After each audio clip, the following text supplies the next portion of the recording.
الشيطان الرجيم. بسم الله الرحمن الرحيم.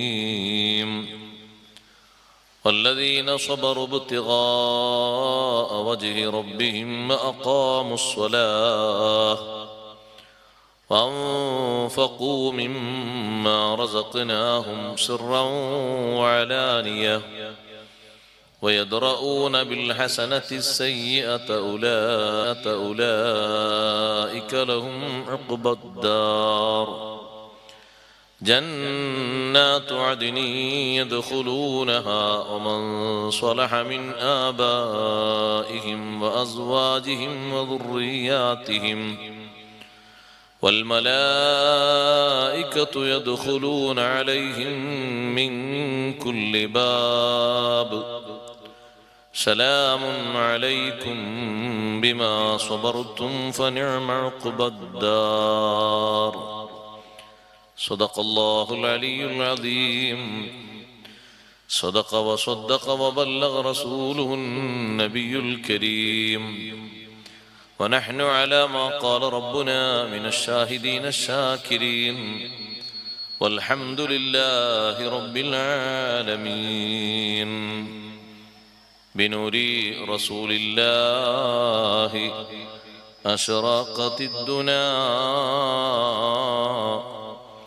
ففي نوره كل يجيء ويذهب براه جلال الحق للخلق رحمة ففي بره كل الورى يتقلب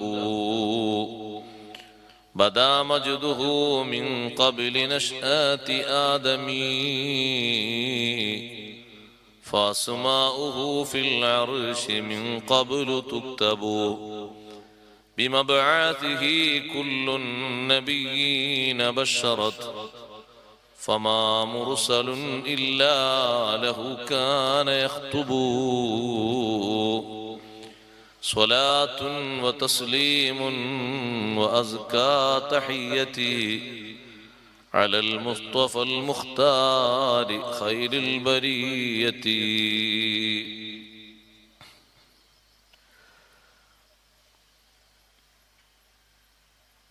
സമാദരണീയരായ ഉസ്താദുമാരെ,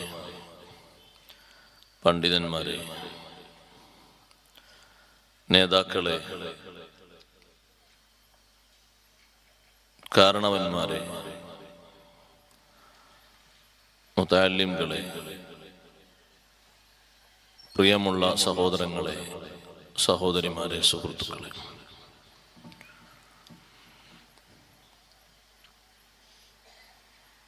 അല്ലാഹു സുബ്ഹാനഹു വ തആല നമ്മുടെ ഈ മഹത്തായ സംഗമം ഇരുലോകത്തും ഉപകാരപ്രദമാകുന്ന നല്ല സംഗമങ്ങളായി നമ്മിൽ നിന്ന് സ്വീകരിക്കുമാറാകട്ടെ. നമ്മുടെ ഈ സ്ഥാപനത്തിനും ഇവിടെ പഠിക്കുന്ന മുതഅല്ലിമുകൾക്കും സേവനം ചെയ്യുന്ന ഉസ്താദുമാർക്കും മറ്റു ഈ സ്ഥാപനവും സംരംഭങ്ങളുമായി സഹകരിക്കുന്ന സഹായിക്കുന്ന മുഴുവൻ ആളുകൾക്കും ഈ സദസ്സിന്റെ ബറക്കത്തുകൾ അല്ലാഹു തആല ദായിമാക്കി നൽകട്ടെ. വിശുദ്ധ ദീനിന് വേണ്ടി ഖിദ്മത്ത് ചെയ്യാൻ അവർക്കും നമുക്കും നമ്മുടെ മുഴുവൻ ഉസ്താദുമാർ, നേതാക്കൾ, സഹോദരങ്ങൾ, സഹോദരിമാർ എല്ലാവർക്കും അല്ലാഹു തആല ആഫിയത്തുള്ള ദീർഘായുസ്സ് നൽകി അനുഗ്രഹിക്കുമാറാകട്ടെ. കഴിഞ്ഞ കാലങ്ങളിൽ ഇതുപോലെയുള്ള സദസ്സുകളും മറ്റും നടക്കുമ്പോൾ വളരെ സന്തോഷപൂർവ്വം നമ്മോടൊപ്പം സംബന്ധിച്ചിരുന്ന ഒരുപാട് ഉപ്പമാർ, ഉമ്മമാർ, സഹോദരങ്ങൾ, സഹോദരിമാർ പലരും ഖബറിലാണ്. അവരുടെ സന്നിധാനങ്ങളിലേക്ക് ഈ സദസ്സിന്റെ അനുഗ്രഹങ്ങൾ അല്ലാഹു വർഷിപ്പിക്കുമാറാകട്ടെ. ആമീൻ എന്ന് ആമുഖമായി പ്രാർത്ഥിക്കാം. ഇന്നലെ നാം പറഞ്ഞു വച്ച രണ്ടാമത്തെ അടയാളത്തിന്റെ ബാക്കിയിൽ ഒരു ചെറിയ കാര്യം കൂടി ചേർത്തി പറയേണ്ടതുണ്ട്. ചേർക്കപ്പെടാൻ, പാലിക്കപ്പെടാൻ അല്ലാഹു കൽപ്പിച്ച സർവതലങ്ങളെയും സൂക്ഷിച്ച് ബന്ധിപ്പിച്ച് ജീവിക്കുന്ന ആളുകളാണ് വിജയികൾ എന്ന് പറഞ്ഞിടത്ത് ഇമാം റാസി റളിയല്ലാഹു അൻഹു ഒരു കാര്യം കൂടി നമ്മെ ഉണർത്തുന്നുണ്ട്. അള്ളാഹുവിലുള്ള വിശ്വാസത്തോടൊപ്പം അഷ്റഫുൽ ഖൽഖ് സല്ലല്ലാഹു അലൈഹി വസല്ലം തങ്ങളെയും മറ്റു വിശ്വസിക്കേണ്ട തലങ്ങളെയൊക്കെ വിശ്വസിക്കുന്നതോടൊപ്പം അല്ലാഹു തആല ഖുർആനിലുടനീളം ചേർത്തി പറഞ്ഞൊരു വിഷയമാണ് അൽ അമലു സ്വാലിഹ്. ചേർക്കാൻ അല്ലാഹു തആല കൽപ്പിച്ചു എന്നതുകൊണ്ട് ഉദ്ദേശിക്കുന്നത് ഈമാനോടൊപ്പം സുഹൃതങ്ങളെ ചേർത്ത് വെക്കണം. ഈമാന് മാത്രം മതി എന്ന് പറയുന്ന അല്പജ്ഞാനികൾ ലോകത്ത് കഴിഞ്ഞു പോയിട്ടുണ്ട്. ഇപ്പോഴും അവരുടെ ബാക്കി പത്രങ്ങളുണ്ട്. നിസ്കരിച്ചോളണം എന്നില്ല, മറ്റു കർമ്മങ്ങളൊന്നും ചെയ്തോളണമെന്നില്ല, ഈമാൻ ഉണ്ടായാൽ മതി. ആ വാദം തീർത്തും തെറ്റാണ്. കാരണം വിജയിക്കാൻ പറഞ്ഞ, വിജയികൾക്ക് പറഞ്ഞ എല്ലാ സ്ഥലങ്ങളിലും ഖുർആനിലും ഹദീസിലും വിശ്വാസത്തോടൊപ്പം കർമ്മങ്ങളെ ചേർത്തി പറഞ്ഞിട്ടുണ്ട്. ഇന്നല്ലദീന ആമനു എന്ന് പറയുമ്പോൾ തൊട്ടപ്പുറത്ത് തന്നെ അല്ലാഹു തആല വഅമിലു സ്വാലിഹാത്ത്, വിശ്വാസം മാത്രമല്ല സുഹൃതങ്ങളും അനുഷ്ഠിച്ച ആളുകൾ എന്ന് എടുത്തു പറഞ്ഞിട്ടുണ്ട്. അതുകൊണ്ട് ഈമാനോടൊപ്പം കർമ്മങ്ങളെയും സൂക്ഷിച്ച് ശ്രദ്ധിച്ച് പാലിച്ച് മുന്നോട്ട് കൊണ്ടുപോകണം.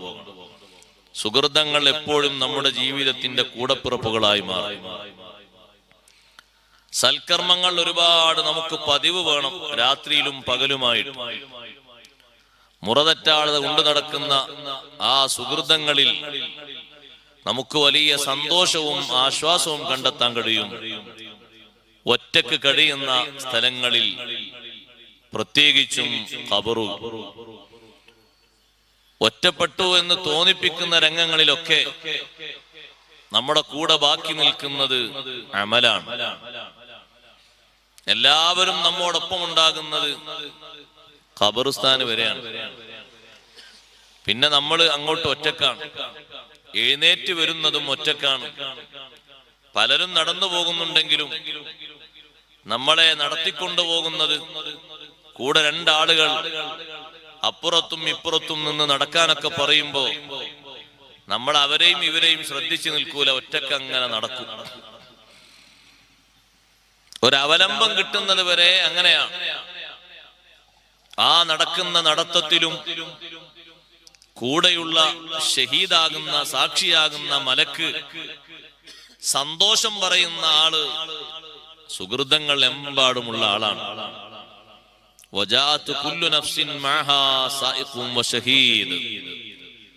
ഓരോരുത്തരും ഖബറിൽ നിന്ന് എഴുന്നേറ്റ് വരുമ്പോ കൂടെ ഒരു സായിഖും ഒരു ഷഹീദും ഉണ്ട്.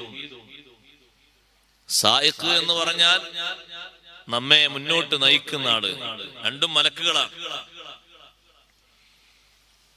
നിൽക്കാൻ നമ്മോട് അല്ലാഹു തആല ഉത്തരവിട്ട സ്ഥലം എത്തുന്നത് വരെ നടക്കാൻ വേണ്ടി, നീങ്ങാൻ വേണ്ടി പറയും. ഇവിടെ നിൽക്കാനായിട്ടില്ല, മുന്നോട്ട് പോകണം. അപ്പുറത്തൊരു സാക്ഷ്യപ്പെടുത്തുന്ന ഒരു മലക്കുണ്ട്. നന്മകളിൽ ജീവിതത്തിന്റെ ഭാഗങ്ങളൊക്കെ തീർത്ത മനുഷ്യനാണെങ്കിൽ, നല്ല സമയങ്ങളൊക്കെ നന്മകൾക്ക് വേണ്ടി ബാക്കി വെച്ച ആളാണെങ്കിൽ, ആ മലക്ക് പറയും, നിനക്ക് സന്തോഷിക്കാൻ വകുപ്പുണ്ട്. ഒരുപാട് സുഹൃതങ്ങൾ നീ ചെയ്തിട്ടുണ്ട്. മറ്റു പലരും എത്തിപ്പിടിക്കാത്ത മേഖലകളിൽ നീ എത്തിയിട്ടുണ്ട്. അറിവ് പഠിച്ചിട്ടും ഇൽമു പഠിക്കുന്നവർക്കും പഠിപ്പിക്കുന്നവർക്കും ഖിദ്മത്ത് ചെയ്തിട്ടും ദീനീ രംഗങ്ങളിൽ പ്രവർത്തിച്ചിട്ടും അങ്ങനെ വിവിധ മേഖലകളിൽ നീ മുന്നോട്ട് കുതിച്ചതുകൊണ്ട് സന്തോഷിക്കാൻ വകുപ്പുണ്ട്. അതേ സാക്ഷ്യപ്പെടുത്തുന്ന മലക്ക് തന്നെ കാര്യമായി വിജയത്തിന്റെ ലക്ഷണങ്ങളൊന്നും ഇല്ലാത്ത ആളുകളോട് ജീവിതം വെറുതെ നീ ചെലവഴിച്ചു, സമ്പാദ്യം ഒന്നും നിന്റെ കയ്യിലില്ല, പെരടിയിലില്ല എന്ന് തിരിച്ചും സാക്ഷി പറയും. അനുകൂലമായും പ്രതികൂലമായും പറയുക മലക്ക്. അനുകൂലമായി പറയുന്ന പരിസ്ഥിതി നമുക്ക് വരണമെങ്കിൽ നമ്മൾ സുഹൃതങ്ങൾ ഒരുപാട് ചേർത്ത് വെക്കണം. സുഹൃതങ്ങൾ പെട്ടെന്ന് ചെയ്യാനാണ് നബി സല്ലല്ലാഹു അലൈഹി വസല്ലം പറഞ്ഞത്. വൈകിപ്പിക്കരുത് എന്നാണ്. ബാദിറൂ ബിൽ അഅമാലി സബ്ആ. 7 കാര്യങ്ങൾ വരുന്നതിന് മുമ്പ് കർമ്മങ്ങൾ വേഗത്തിൽ ടൈം ആയാൽ പിന്നെ വൈകിക്കാതെ പെട്ടെന്ന് ചെയ്തോളണം. അതില് പലതും പലരെയും പിറകോട്ട് തിരിച്ചേക്കും. ചിലർക്ക് കഷ്ടപ്പാടുകൾ, ദാരിദ്ര്യങ്ങൾ കർമ്മരംഗത്ത് നിന്നവരെ പിറകോട്ടാക്കിയേക്കാം. ചിലർക്ക് സാമ്പത്തികമായ പെരുപ്പം കൊണ്ട് വരുന്ന അപജയങ്ങൾ അവരെ പിറകോട്ട് വലിച്ചേക്കാം. വാർദ്ധക്യം പല ആളുകളെയും പിന്തിരിപ്പിച്ചേക്കാം. രോഗങ്ങൾ പലരെയും തടസ്സപ്പെടുത്തിയേക്കാം. ദജ്ജാലിന്റെ വരവ് എല്ലാറ്റിനും തടസ്സമായേക്കാം. അല്ലെങ്കിൽ ഖിയാമത്ത് നാള് പൊട്ടിപ്പുറപ്പെടുന്ന സമയമാകുമ്പോൾ പിന്നോട് സാധിച്ചില്ലെന്ന് വന്നേക്കാം. ഇതെല്ലാം ഓർമ്മപ്പെടുത്തിയിട്ടാണ് തങ്ങൾ പറഞ്ഞത് ബാദിറൂ ബിൽ അഅമാലി സബ്അൻ. 7 കാര്യങ്ങൾ, നിമിത്തങ്ങൾ വരുന്നതിന് മുമ്പ് ചെയ്യേണ്ട മേഖലകൾ ഒക്കെ ചെയ്തിട്ട് കർമ്മങ്ങൾ സജീവമാക്കണം. അവിടെ ഇന്നലെ ഓതി വെച്ചതിന്റെ ബാക്കി 2 അടയാളങ്ങളുണ്ട്. വയഖ്ശൗന റബ്ബഹും വയഖാഫൂന സൂഅൽ ഹിസാബ്. ഇതേ രൂപത്തിൽ ബന്ധങ്ങളൊക്കെ ചേർക്കുന്ന മുഅ്മിനീങ്ങളുടെ അവസ്ഥ, സ്വർഗത്തിലേക്ക് പോകുന്ന ആളുകളുടെ അവസ്ഥ. വയഖ്ശൗന റബ്ബഹും, അവർ റബ്ബിനെ ഭയക്കുന്നു. എന്തിനാണ് അവർ ഭയക്കുന്നത്? ഈ സുഹൃതങ്ങളൊക്കെ കയ്യിലില്ലേ എന്നൊരു ചോദ്യം ഖുർആൻ പണ്ഡിതന്മാരോട് ചോദിക്കുന്നുണ്ട്. അവരതിന് പറയുന്ന മറുപടി, എല്ലാം ചെയ്തിട്ടുണ്ടെങ്കിലും അല്ലാഹു സ്വീകരിച്ചെങ്കിലല്ലേ നമുക്ക് ആശ്വസിക്കാൻ വകുപ്പുള്ളൂ. അല്ലാഹു തആല സ്വീകരിച്ചോ ഇല്ലേ എന്ന് പറയാൻ ഇവിടെ നമ്മുടെ മുന്നിൽ മാധ്യമങ്ങളൊന്നുമില്ല. ഏതെങ്കിലും ഒരു നബി നമ്മോട് പറയാണ് നിന്റെ അമലുകളൊക്കെ അല്ലാഹു കബൂലാക്കി എന്ന് പറഞ്ഞാൽ നമ്മൾ രക്ഷപ്പെട്ടു. ഒരു മലക്ക് വന്നിറങ്ങിയിട്ട് നമ്മളോട് പറയാണ് നീ ജീവിതത്തിൽ ചെയ്ത എല്ലാ അമലുകളും അല്ലാഹു സ്വീകരിച്ചിട്ടുണ്ട്, എന്നാൽ സന്തോഷിക്കാൻ ഒരു വകുപ്പാണ് എന്ന് പറയാം. അതേ സമയത്ത് ഈ സുഹൃതങ്ങളൊക്കെയുള്ള വിശ്വാസികൾക്ക് അല്ലാഹു സ്വീകരിച്ചില്ലെങ്കിലോ എന്നൊരു പേടിയുണ്ട്. ഞാൻ ചെയ്യുന്നതിൽ എന്തെല്ലാം വീക്ക്നെസ്സുകളുണ്ട്, ഈ കുറവുകളെ കൊണ്ടൊക്കെ അല്ലാഹു തആല തള്ളിക്കളഞ്ഞാലോ എന്ന പേടിയുണ്ട്. ചിലപ്പോഴൊന്നും ഷർത്ത് ഒത്തിട്ടില്ല, ഫർള് ശരിയായിട്ടില്ല, സുന്നത്ത് ശരിയായിട്ടില്ല. നമ്മൾ ഓരോരുത്തരും ചിന്തിക്കേണ്ടതാണ്. അതുകൊണ്ടാണ് സ്വീകരിക്കാൻ വേണ്ടിയുള്ള ദുആ നന്നായി നടത്തണമെന്ന് പറഞ്ഞത്. റബ്ബനാ തഖബ്ബൽ മിന്നാ ഇന്നക അൻതസ് സമീഉൽ അലീം എന്നൊരു പ്രാർത്ഥന നടത്തുന്നത് ഖശിയത്തിന്റെ ഭാഗമാണ്, പടച്ച റബ്ബിനോടുള്ള ഭക്തിയുടെ ഭാഗമാണ്. ആരാ സഹോദരങ്ങളെ ആ പ്രാർത്ഥന കൂടുതൽ നടത്തിയത്? ഖലീലുല്ലാഹി ഇബ്രാഹിം അലൈഹിസ്സലാത്തു വസ്സലാം. യാതൊരു ശമ്പളവും മോഹിക്കാതെ, ചിന്തിക്കാതെ, നിശ്ചയിക്കാതെ കല്ല് ഏറ്റിക്കൊണ്ടുവന്ന് ഓരോ ഭിത്തികളിലെ ഓരോ വരിയും പൂർത്തീകരിക്കുമ്പോ, കഅബത്തുൽ മുശറഫയുടെ ഓരോ വരിയും പൂർത്തീകരിക്കുമ്പോ ചൊല്ലിയ ദുആയാണ്. മൊത്തം കഴിഞ്ഞിട്ട് നീണ്ട ദുആ നടത്തിയിട്ടുണ്ട്. ഓരോ വരിയും ചൊല്ലി, ഓരോ വരിയും ഫില്ല് ചെയ്യുന്ന സമയത്ത് റബ്ബനാ തഖബ്ബൽ മിന്നാ ഇന്നക അൻതസ് സമീഉൽ അലീം. കല്ല് ചുമന്നു കൊണ്ടുവന്ന് കരുതി നീ സ്വീകരിച്ചോളണമെന്നില്ല. ഞാൻ നിന്റെ ഖലീലായി എന്ന നിലക്ക് നീ കബൂലാക്കണമെന്നില്ല. ഒരുപാട് കഷ്ടപ്പാടുകൾ ചെയ്തു എന്ന നിലക്ക് സ്വീകരിച്ചോളണമെന്നില്ല. സ്വീകരിക്കൽ നിന്റെ ഔദാര്യമാണ് റബ്ബേ. റബ്ബനാ തഖബ്ബൽ മിന്നാ ഇന്നക അൻതസ് സമീഉൽ അലീം. ഭക്തിയാണ് മുഅ്മിനീങ്ങളെ ആ പറയുന്നത്. ചെയ്തതിൽ വല്ല കുറവും വന്നോ എന്ന് പേടിയാണ്. ഉളു എടുക്കുന്ന സമയത്ത് കാമിലായി ഉളുവായി എന്ന് തീർത്തു പറയാൻ നമുക്കാകുന്നില്ലല്ലോ. നിസ്കരിക്കുന്ന നിസ്കാരങ്ങൾ കുറ്റമറ്റതായി എന്ന് പറയാൻ നമുക്ക് കഴിയുന്നില്ലല്ലോ. ചെയ്യുന്ന ഏത് കർമ്മങ്ങളും അപാകതകൾ മുഴുവനും ഫില്ല് ചെയ്തിട്ട് ഞാൻ ചെയ്തു എന്ന് പറയാൻ പറ്റുന്നില്ലല്ലോ. അപ്പൊ ചെയ്തതിലൊക്കെ കുറവുകളുണ്ട്.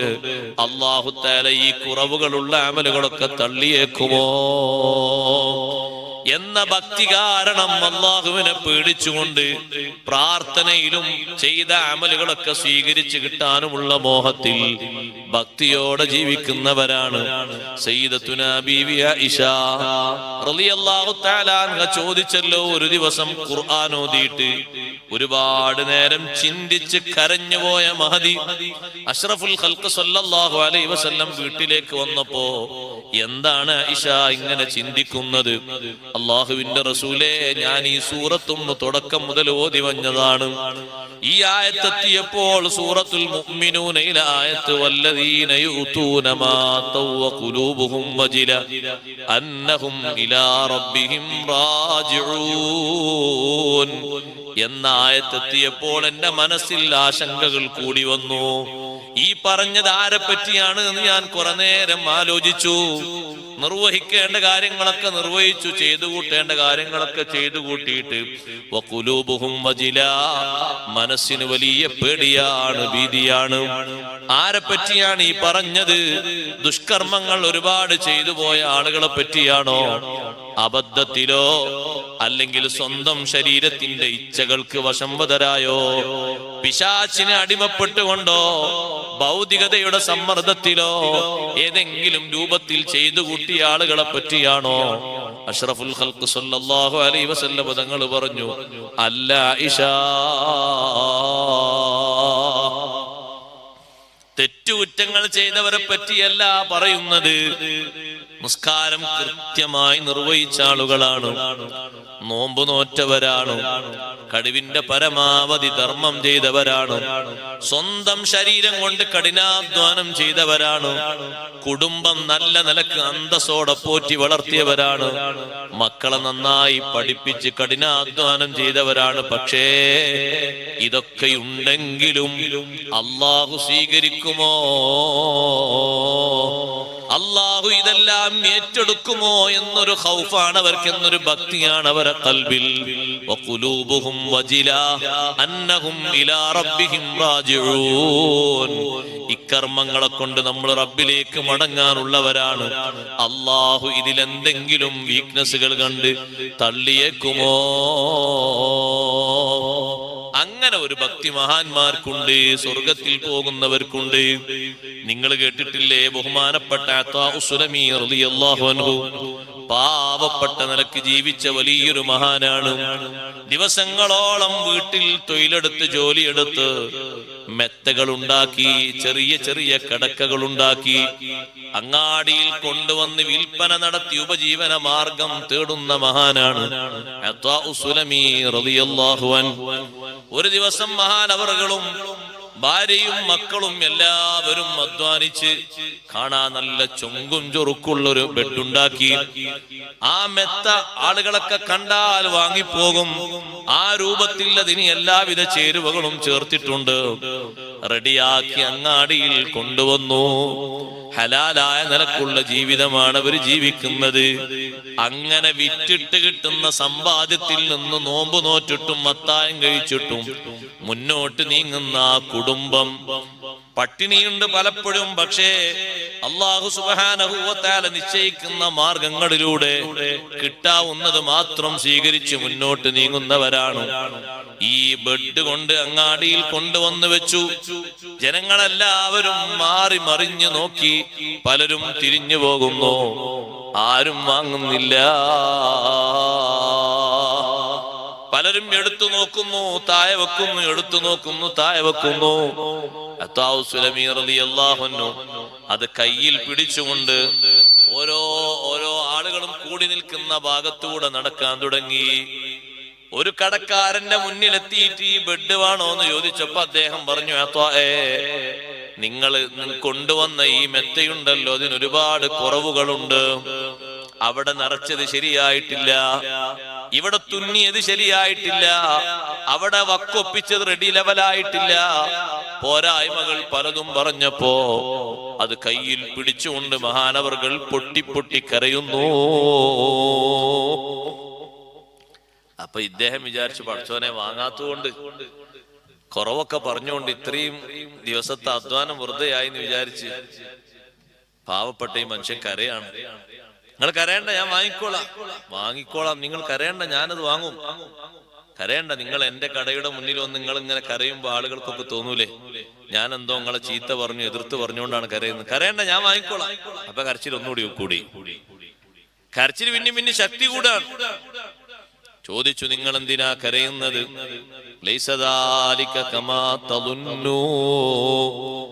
നിങ്ങൾ വിചാരിക്കും പോലെയുള്ള വിഷയത്തിനല്ല ഞാൻ കരയുന്നത്. നിങ്ങൾ വിചാരിക്കുന്നത് ഇത് വാങ്ങാത്തത് കൊണ്ടായിരിക്കാം ഞാൻ കരയുന്നത്. കുറവുകളൊക്കെ പറഞ്ഞത് കൊണ്ട് എന്റെ മനസ്സിൽ വിഷമം വന്നത് കൊണ്ടായിരിക്കും ഞാൻ കരയുന്നത്. അല്ല കേട്ടോ. ഇന്നമാ അന ആമിലുൻ ഫീ ഹാദിഹി സുന്നാ. ഈ നിർമ്മാണത്തിൽ ഞാനൊരു തൊഴിലാളി മാത്രമാണ്. എനിക്ക് കഴിവ് തന്നവൻ അല്ലാഹുവാണ്. ഞാൻ ഇവിടെ അധ്വാനിച്ചുണ്ടാക്കിയ ജീവിതത്തിന്റെ ഹലാലായ മാർഗം ഒപ്പിക്കുന്നതിന് വേണ്ടി ഉണ്ടാക്കിയ ഈ ഒരു മെത്തയിൽ ഇത്രമാത്രം പോരായ്മകൾ നിങ്ങൾ കണ്ടെങ്കിൽ നാളെ ആഖിറത്തിൽ ഞാൻ എന്റെ അമലുമായി ചെയ്യുമ്പോൾ അള്ളാഹുവിന്റെ സവിധത്തിൽ നിങ്ങൾ ചെയ്ത ഓരോ അമലിനും ഇന്ന കംപ്ലൈന്റ് ഉണ്ട് എന്ന് അള്ളാഹു പറയുമ്പോ പരിഹരിക്കാൻ എനിക്ക് കഴിയുമോ? നിങ്ങളെ നിസ്കാരത്തില്, നിങ്ങളെ നോമ്പില്, നിങ്ങളെ ഒരുപാട് സുഹൃതങ്ങളിൽ സ്വീകരിക്കാൻ കഴിയാത്ത രൂപത്തിൽ പോരായ്മകളുണ്ട്, നിബന്ധനകളൊക്കാത്തതുണ്ട് എന്ന് റബ്ബ് സുബ്ഹാനഹു വ തആല പറഞ്ഞാലോ പരിഹരിക്കാൻ എനിക്ക് എന്ത് വഴിയുണ്ട്? അല്ലാഹു അന്നാഖിദുൽ ബസീർ, ചെറിയ കുറവും കണ്ടെത്താൻ കഴിയുന്ന, വലിയ നിലക്ക് ശ്രദ്ധിക്കാനും നിരൂപിക്കാനും കഴിവുള്ളവനാണ്. ആ നിരൂപിക്കാൻ കഴിവുള്ള റബ്ബ് സുബ്ഹാനഹു വ തആല എന്റെ അമലുകൾ ചിക്കിച്ചികഞ്ഞുകൊണ്ട് അതിലെ പോരായ്മകൾ എണ്ണി പറഞ്ഞാൽ ഞാൻ എന്ത് ചെയ്യും? അതാലോചിച്ച് കരഞ്ഞതാണ്. നിങ്ങൾ വാങ്ങാത്തത് കൊണ്ടോ കുറ്റം പറഞ്ഞത് കൊണ്ടോ കരഞ്ഞതല്ല. വയഖ്ശൗന റബ്ബഹും, റബ്ബിനെ അവർ ഭയക്കുന്നു. നിയമങ്ങൾ തെറ്റിച്ചു പോയാൽ നിയമപാലകർ പിടികൂടുമ്പോ ഒരു ഭയം തോന്നാറില്ലേ സഹോദരങ്ങളെ? അല്ലാഹു ജല്ല ജലാലുഹു ജീവിതത്തിന് നല്ല നിയമവ്യവസ്ഥ തന്നിട്ട്, അതാണ് ദീനുൽ ഇസ്ലാം. ആ നിയമവ്യവസ്ഥയിൽ നിന്ന് നമ്മൾ തെറ്റിപ്പോകുമ്പോ എത്രമാത്രം നമ്മൾ പേടിക്കണം. ഒരുപക്ഷെ നമ്മെ നിരീക്ഷിച്ചു കൊണ്ടിരിക്കുന്ന, രാവിലെയും വൈകുന്നേരവും ഒരു പണിക്ക് വേണ്ടി ഇറങ്ങിയ നിയമപാലകൻ കണ്ണ് വെട്ടിച്ചു പോകുന്നത് അയാൾ കണ്ടില്ല എന്ന് വെക്കാം. പക്ഷേ റബ്ബ് സുബ്ഹാനഹു വ തആലയുടെ നിരീക്ഷണം, റബ്ബ് തആലയുടെ നോട്ടം എത്താത്ത ഒരു സ്ഥലമില്ലല്ലോ, ഇടമില്ലല്ലോ. എല്ലാം അല്ലാഹു നിരീക്ഷിക്കുന്നുണ്ടല്ലോ. അള്ളാഹുവിന്റെ നിയന്ത്രണവും അള്ളാഹുവിന്റെ നോട്ടവും എത്താത്ത ഒരിടം നമുക്ക് കാണാൻ പറ്റൂലല്ലോ. എല്ലാ സ്ഥലങ്ങളിലും എല്ലാ സമയങ്ങളിലും ഉപകരണങ്ങൾ വരെ ചെന്നെത്താൻ കഴിയാത്ത സ്ഥലങ്ങളുണ്ട്. ഷൂട്ടിംഗ് നടന്നിട്ട് പ്രകാശങ്ങൾ അങ്ങോട്ട് പോയിട്ട് ഒന്നും പതിച്ചെടുക്കാൻ കഴിയാത്ത ഇരുളടഞ്ഞ മേഖലകളുണ്ട്. അവിടെയും റബ്ബിന്റെ നോട്ടമുണ്ട്. താഴോട്ട് ഇറങ്ങിപ്പോകാൻ മാർഗങ്ങൾ തടസ്സമായതുകൊണ്ട് വലിയ പാറക്കല്ലിന്റെ ഉള്ളിലൂടെ സഞ്ചരിച്ചു കൊണ്ടിരിക്കുന്ന ജീവികളുടെ സഞ്ചാര പദങ്ങളും അതിന്റെ ചലനങ്ങളും അറിയുന്ന, നിശ്ചയിക്കുന്ന, നിയന്ത്രിക്കുന്ന റബ്ബിന് എല്ലാ സ്ഥലങ്ങളിലും അവന്റെ നിയന്ത്രണമുണ്ട്. അപ്പൊ റബ്ബ് സുബ്ഹാനഹു വ തആല എത്രമാത്രം നമ്മൾ ഭയക്കണം, എത്രമാത്രം നമ്മൾ പേടിക്കണം. വയഖ്ശൗന റബ്ബഹും, ചെയ്ത അമലുകളിലെ കുറവുകൾ ആലോചിച്ചൊരു പേടി വേണം. ചെയ്തതൊന്നും പൂർണ്ണമായിട്ടില്ലല്ലോ എന്ന ചിന്ത വേണം. വിശുദ്ധ റമദാനു ശരീഫ് കടന്നു പോകുമ്പോ, കഴിഞ്ഞു പോകുമ്പോ കരയുന്ന ആളുകളുണ്ട്. ഖുർആനോദി ഖത്മു തീർക്കുമ്പോ കരയുന്നവരുണ്ട്. റബ്ബേ, ഒരു ഖത്മാണ് ഞാൻ ഓതി തീർത്തത്, പക്ഷേ പോരായ്മകൾ മുന്നോട്ട് വെച്ചാൽ സ്വീകരിക്കാൻ ഒരു നിലക്കും സാധ്യതയില്ല. റമദാനു ശരീഫിലെ നോമ്പൊക്കെ നോറ്റിട്ടുണ്ട്. അല്ലാ, ഏതെങ്കിലും ഒരു വിധത്തിൽ അതിലുള്ള എന്തെങ്കിലും ഒരു കുറവോ കൂടുതലോ കണ്ടിട്ട് നീ സ്വീകരിക്കാൻ പറ്റൂല എന്ന് പറഞ്ഞാൽ എനിക്കൊരു മാർഗവുമില്ല. ആ നിലക്ക് ഒരു ഭക്തി. വയഖ്ശൗന റബ്ബഹും ഒക്കെ ചെയ്തിട്ടുണ്ടെങ്കിലും മുഅ്മിനീങ്ങളെ ഖൽബിൽ അങ്ങനെയാണ്. എല്ലാം ചെയ്തിട്ടുണ്ടെങ്കിലും അവരെ മനസ്സിൽ അങ്ങനെയാണ്, ഞാനൊന്നും ചെയ്തിട്ടില്ല, ചെയ്തതൊന്നും അമലായിട്ടില്ല. ചെയ്ത അമലുകളൊന്നും ഒരു അമലായി കണക്കാക്കാൻ പറ്റൂല. അതുകൊണ്ട് വീണ്ടും വീണ്ടും വീണ്ടും വീണ്ടും കർമ്മങ്ങൾ ചെയ്യാൻ അവർ സജീവമാകുന്നു. അഷ്റഫുൽ ഖൽഖ് സല്ലല്ലാഹു അലൈഹി വസല്ലം തങ്ങൾ ചില കർമ്മങ്ങൾക്ക് പിന്നിൽ സ്വർഗത്തിന്റെ സന്തോഷം അറിയിച്ചിട്ടും കർമ്മങ്ങൾ ചെയ്യുന്നതിൽ, സ്വർഗം വാങ്ങുന്നതിൽ പിന്നെയും പിന്നെയും മുന്നോട്ടായിരുന്നു സ്വഹാബ. അതവരുടെ ഭക്തിയാണ്. നിങ്ങൾ സ്വർഗത്തിലാന്ന് പറഞ്ഞിട്ടും പിന്നെയും സ്വർഗം കിട്ടുന്ന മാർഗങ്ങളിൽ പിറകോട്ട് പോകാതെ മുന്നോട്ടാണ്. സ്വർഗത്തിലാന്ന് പറഞ്ഞ വാക്കിനി മാറൂലല്ലോ. നബി സല്ലല്ലാഹു അലൈഹി വസല്ലം നിങ്ങൾ പറഞ്ഞ വാക്കല്ല, അത് സ്ഥിരപ്പെട്ടു. പക്ഷെ പോരാ. എന്തു പോരാ? എനിക്ക് എന്റെ പ്രതീക്ഷ മുഴുവനും ശരിയായി, ഇനി ഞാനൊന്നും ചെയ്യേണ്ട എന്നല്ല ചിന്തിക്കുന്നത്. എനിക്ക് ഇനിയും ചെയ്യണം. സ്വർഗം എനിക്ക് തടയപ്പെടരുത്, അള്ളാഹുവിന്റെ ലിഖാ എനിക്ക് നഷ്ടമാകരുത്.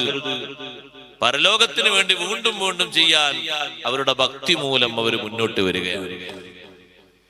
പലരും പറയും നേരത്തെ ചെയ്ത് പലതും ഉണ്ടല്ലോ. ഉണ്ട്, പക്ഷെ മതിയായിട്ടില്ല, പോരാ. എനിക്ക് ഏറ്റവും കൂടുതൽ പ്രതീക്ഷയ്ക്ക് വേണ്ടി ഞാൻ മുന്നോട്ട് വെക്കുന്ന കാര്യങ്ങൾ ഇനിയും ലഭിക്കണം, ഇനിയും കിട്ടിക്കൊണ്ടിരിക്കണം. അങ്ങനെ ആലോചിച്ച് അങ്ങനെ ചിന്തിച്ചുകൊണ്ടാണ് പ്രതീക്ഷയ്ക്ക് വേണ്ടിയുള്ള അമലുകൾ നിരന്തരം അള്ളാഹുവിനോട് അവർ ചോദിക്കുന്നത്. വയഖാഫൂന സൂഅൽ ഹിസാബ്, അവർ പേടിക്കുന്നു ദുർവിചാരണ. വിചാരണ വന്നാൽ തന്നെ പേടിയാണ്. ദുർവിചാരണ എന്ന് പറഞ്ഞാൽ സഹോദരങ്ങളെ, വിചാരണയിൽ അങ്ങേയറ്റത്തെ ആഴിയിലേക്കുള്ള പരിശോധനയും ചോദ്യവും വന്നാൽ കുടുങ്ങിപ്പോകും. ഫസൗഫ യുഹാസബു ഹിസാബൻ യസീറാ, വലത്തെ കയ്യിൽ കിതാബ് ലഭിക്കുന്ന ആളുകൾ ചെറിയ വിചാരണയോടെ രക്ഷപ്പെടൂലേ എന്ന് ആയിഷ റളിയല്ലാഹു അൻഹ ചോദിച്ചപ്പോ നബി സല്ലല്ലാഹു അലൈഹി വസല്ലം തങ്ങൾ പറഞ്ഞു, ആയിഷ, ആ പറഞ്ഞതിന്റെ അർത്ഥം ദാലിക്കൽ അർളു, അതൊരു പ്രദർശനമാണ്, അമലുകളുടെ രേഖ പ്രദർശിപ്പിക്കുകയാണ്. അള്ളാഹു അങ്ങനെ അവരെ രക്ഷപ്പെടുത്തുകയാണ്, മുന്നോട്ട് നീങ്ങുകയാണ്. അതേ സമയത്ത് കിതാബ് തുറന്നുകൊണ്ട് ചോദ്യം തുടങ്ങിയാലോ, മന്നൂഖിശ ഫിൽ ഹിസാബി ഹലക, വിചാരണയിൽ നല്ലോണം അതിന്റെ ആഴിയിലേക്ക് പ്രവേശിച്ചുകൊണ്ട് പരിശോധന നടത്തപ്പെടുന്ന മനുഷ്യൻ ഹലക്കാവൻ കുടുങ്ങിപ്പോയി. ദുർവിചാരണയെ പേടിക്കുന്നു. അള്ളാഹുവിന്റെ മുന്നിലുള്ള വിചാരണ പേടിക്കുമ്പോ എന്ത് സംഭവിക്കുന്നറിയോ? അവിടുത്തെ വിചാരണ എളുപ്പമായി കിട്ടാൻ തഫ്സീറുകളിൽ കാണാം, അവിടുത്തെ വിചാരണയെ പേടിച്ച് ഇവിടെ അവര് വിചാരണ ചെയ്യുന്നു സ്വന്തം ശരീരത്തെ. അത് അവിടുത്തെ വിചാരണ പേടിച്ചുകൊണ്ട് ഇവിടെ ചെയ്യുകയാണ്. കൂടുതൽ ഉറങ്ങുന്ന ശരീരത്തോട്, എന്താ ശരീരമേ നീ ഇങ്ങനെ ഉറങ്ങുകയാണോ എന്ന് സ്വന്തം ചോദിക്കുകയാണ്. മറ്റുള്ളവരോട് ചോദിക്കാൻ നമുക്ക് എളുപ്പമാണ്, റെഡിയാണ്, 100 വാക്കാണ്, 100 നാവാണ്. സ്വന്തം ശരീരത്തോട് ചോദിക്കാനോ നമുക്ക് ധൈര്യം കുറവാണ്. അതേ, ഏതെങ്കിലും ഒരു അമല് വീഴ്ച വരുത്തിയാൽ സ്വന്തം ശരീരത്തെ അവർ പഠിക്കുന്നു. അതിന് കാരണമാകുന്ന സുഖങ്ങൾ കൂട്ടി വന്നാൽ ആ സുഖങ്ങൾ അവർ വർജിക്കുന്നു, വേണ്ടാതെ വെക്കുന്നു. വിചാരണയുടെ ഭാഗമായിട്ടാണ്. അവിടത്തെ വിചാരണ എളുപ്പം കിട്ടാൻ ഇവിടെ ഒരു വിചാരണ. വഖിഹി ദവാമം ബിൽ മുഹാസബതില്ലതി തൻഹാക തഖ്സീറൻ ജറാ വതസാഹുലാ, പതിവായി നിന്റെ ശരീരത്തെ നീ വിചിന്തനം നടത്തണം. ആ വിചാരണയിൽ നിന്റെ ശരീരം വിജയിക്കണം. നിന്റെ ശരീരത്തിന്റെ വീഴ്ച കുറഞ്ഞു പോകണം. നിന്റെ ശരീരത്തിന്റെ ദുർമോഹങ്ങളൊക്കെ അവസാനിച്ചു പോകണം. അശ്രദ്ധകളൊക്കെ മാറിപ്പോകണം. അതിന് പറ്റുന്ന വിചാരണ നടത്തണം. ശരീരമേ, എത്ര അവസരം കിട്ടി, പക്ഷേ എന്തെല്ലാം നന്മകൾ ചെയ്തു. എത്ര ചാൻസ് കിട്ടി മാറിപ്പോകാൻ, പക്ഷേ എത്ര തിന്മകളിലേക്ക് നീ മുന്നോട്ട് നിന്നു. സ്വന്തം ശരീരത്തോട് ചോദിക്കാണ്, മാറിപ്പോകാൻ നിനക്ക് അവസരം കിട്ടി, പക്ഷെ എന്തുകൊണ്ട് നീ മാറിയില്ല?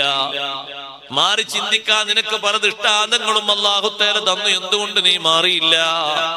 എത്ര അമലുകൾക്കാണ് അല്ലാഹു നിനക്ക് ആയുസ്സും ആരോഗ്യവും സൗകര്യവും തന്നത്, എന്തേ അതിലേക്കൊന്നും നീ മുന്നോട്ട് ഗമിക്കാതിരുന്നത്, മുന്നോട്ട് കുതിക്കാതിരുന്ന എന്തേ? നീ എന്തൊരു ശരീരമാണോ? ഉമ്മമാരെ, റാബിയത്തുൽ അദവിയ്യ റളിയല്ലാഹു അൻഹാ കുറഞ്ഞ നേരമാണ് രാത്രിയുടെ അവസാന ഭാഗത്ത് ഉറങ്ങാറുള്ളത്.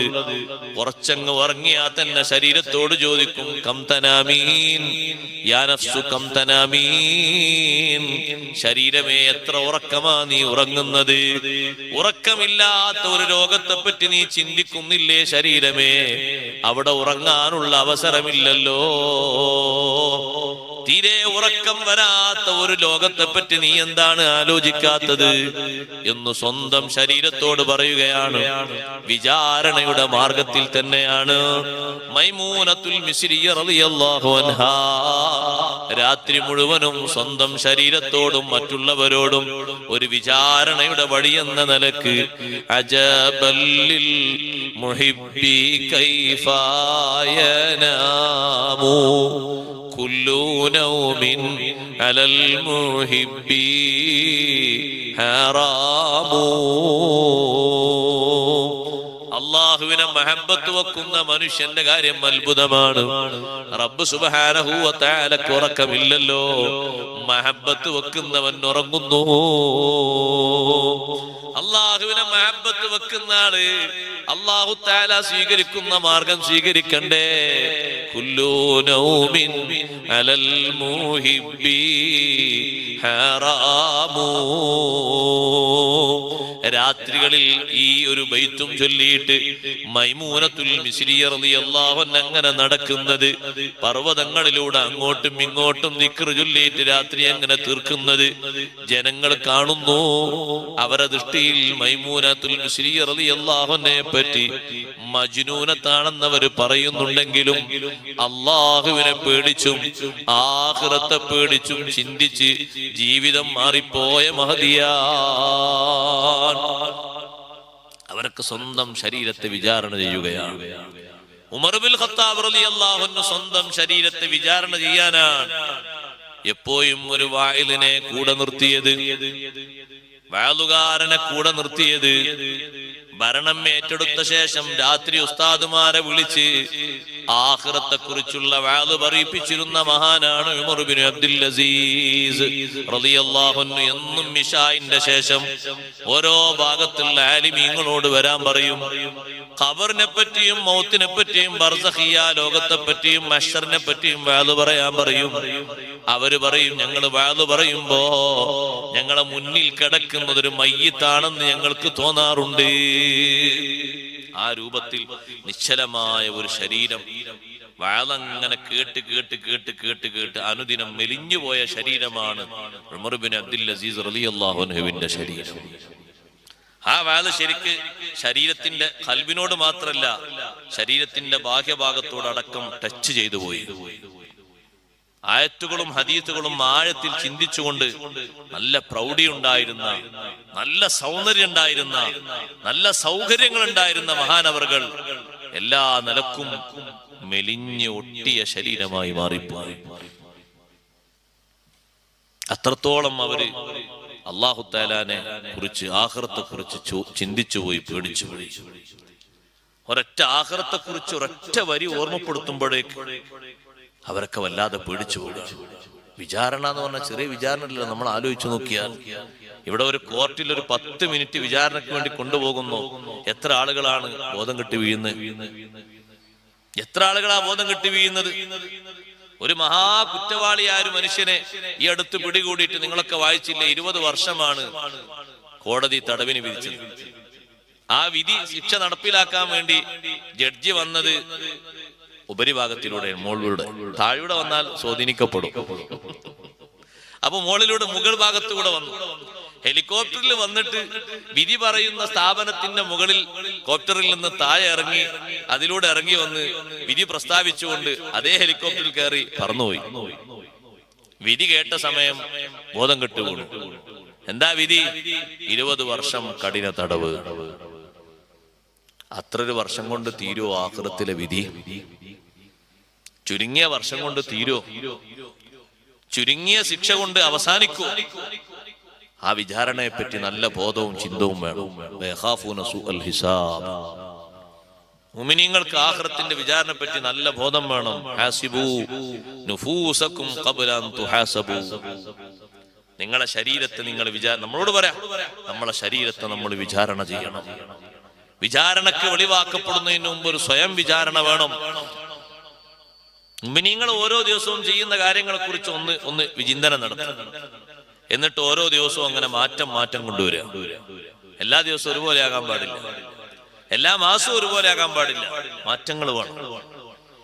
ജമാഅത്തുൽ ഉഖ്റ ഇവിടെ കഴിയാൻ പോവുകയാണ്, റജബ് വരാൻ പോവുകയാണ്. മാറ്റം വേണം, ഒരുങ്ങണം. കുറച്ചുകൂടി കഴിഞ്ഞ് ശഅബാൻ വരാൻ പോവുകയാണ്, ഒക്കെ ഒരുപോലെ ആകാൻ പാടില്ല. റമളാനു ഷരീഫ് വരാൻ പോവുകയാണ്. മാറണം, തീർത്തും നമ്മൾ മാറണം.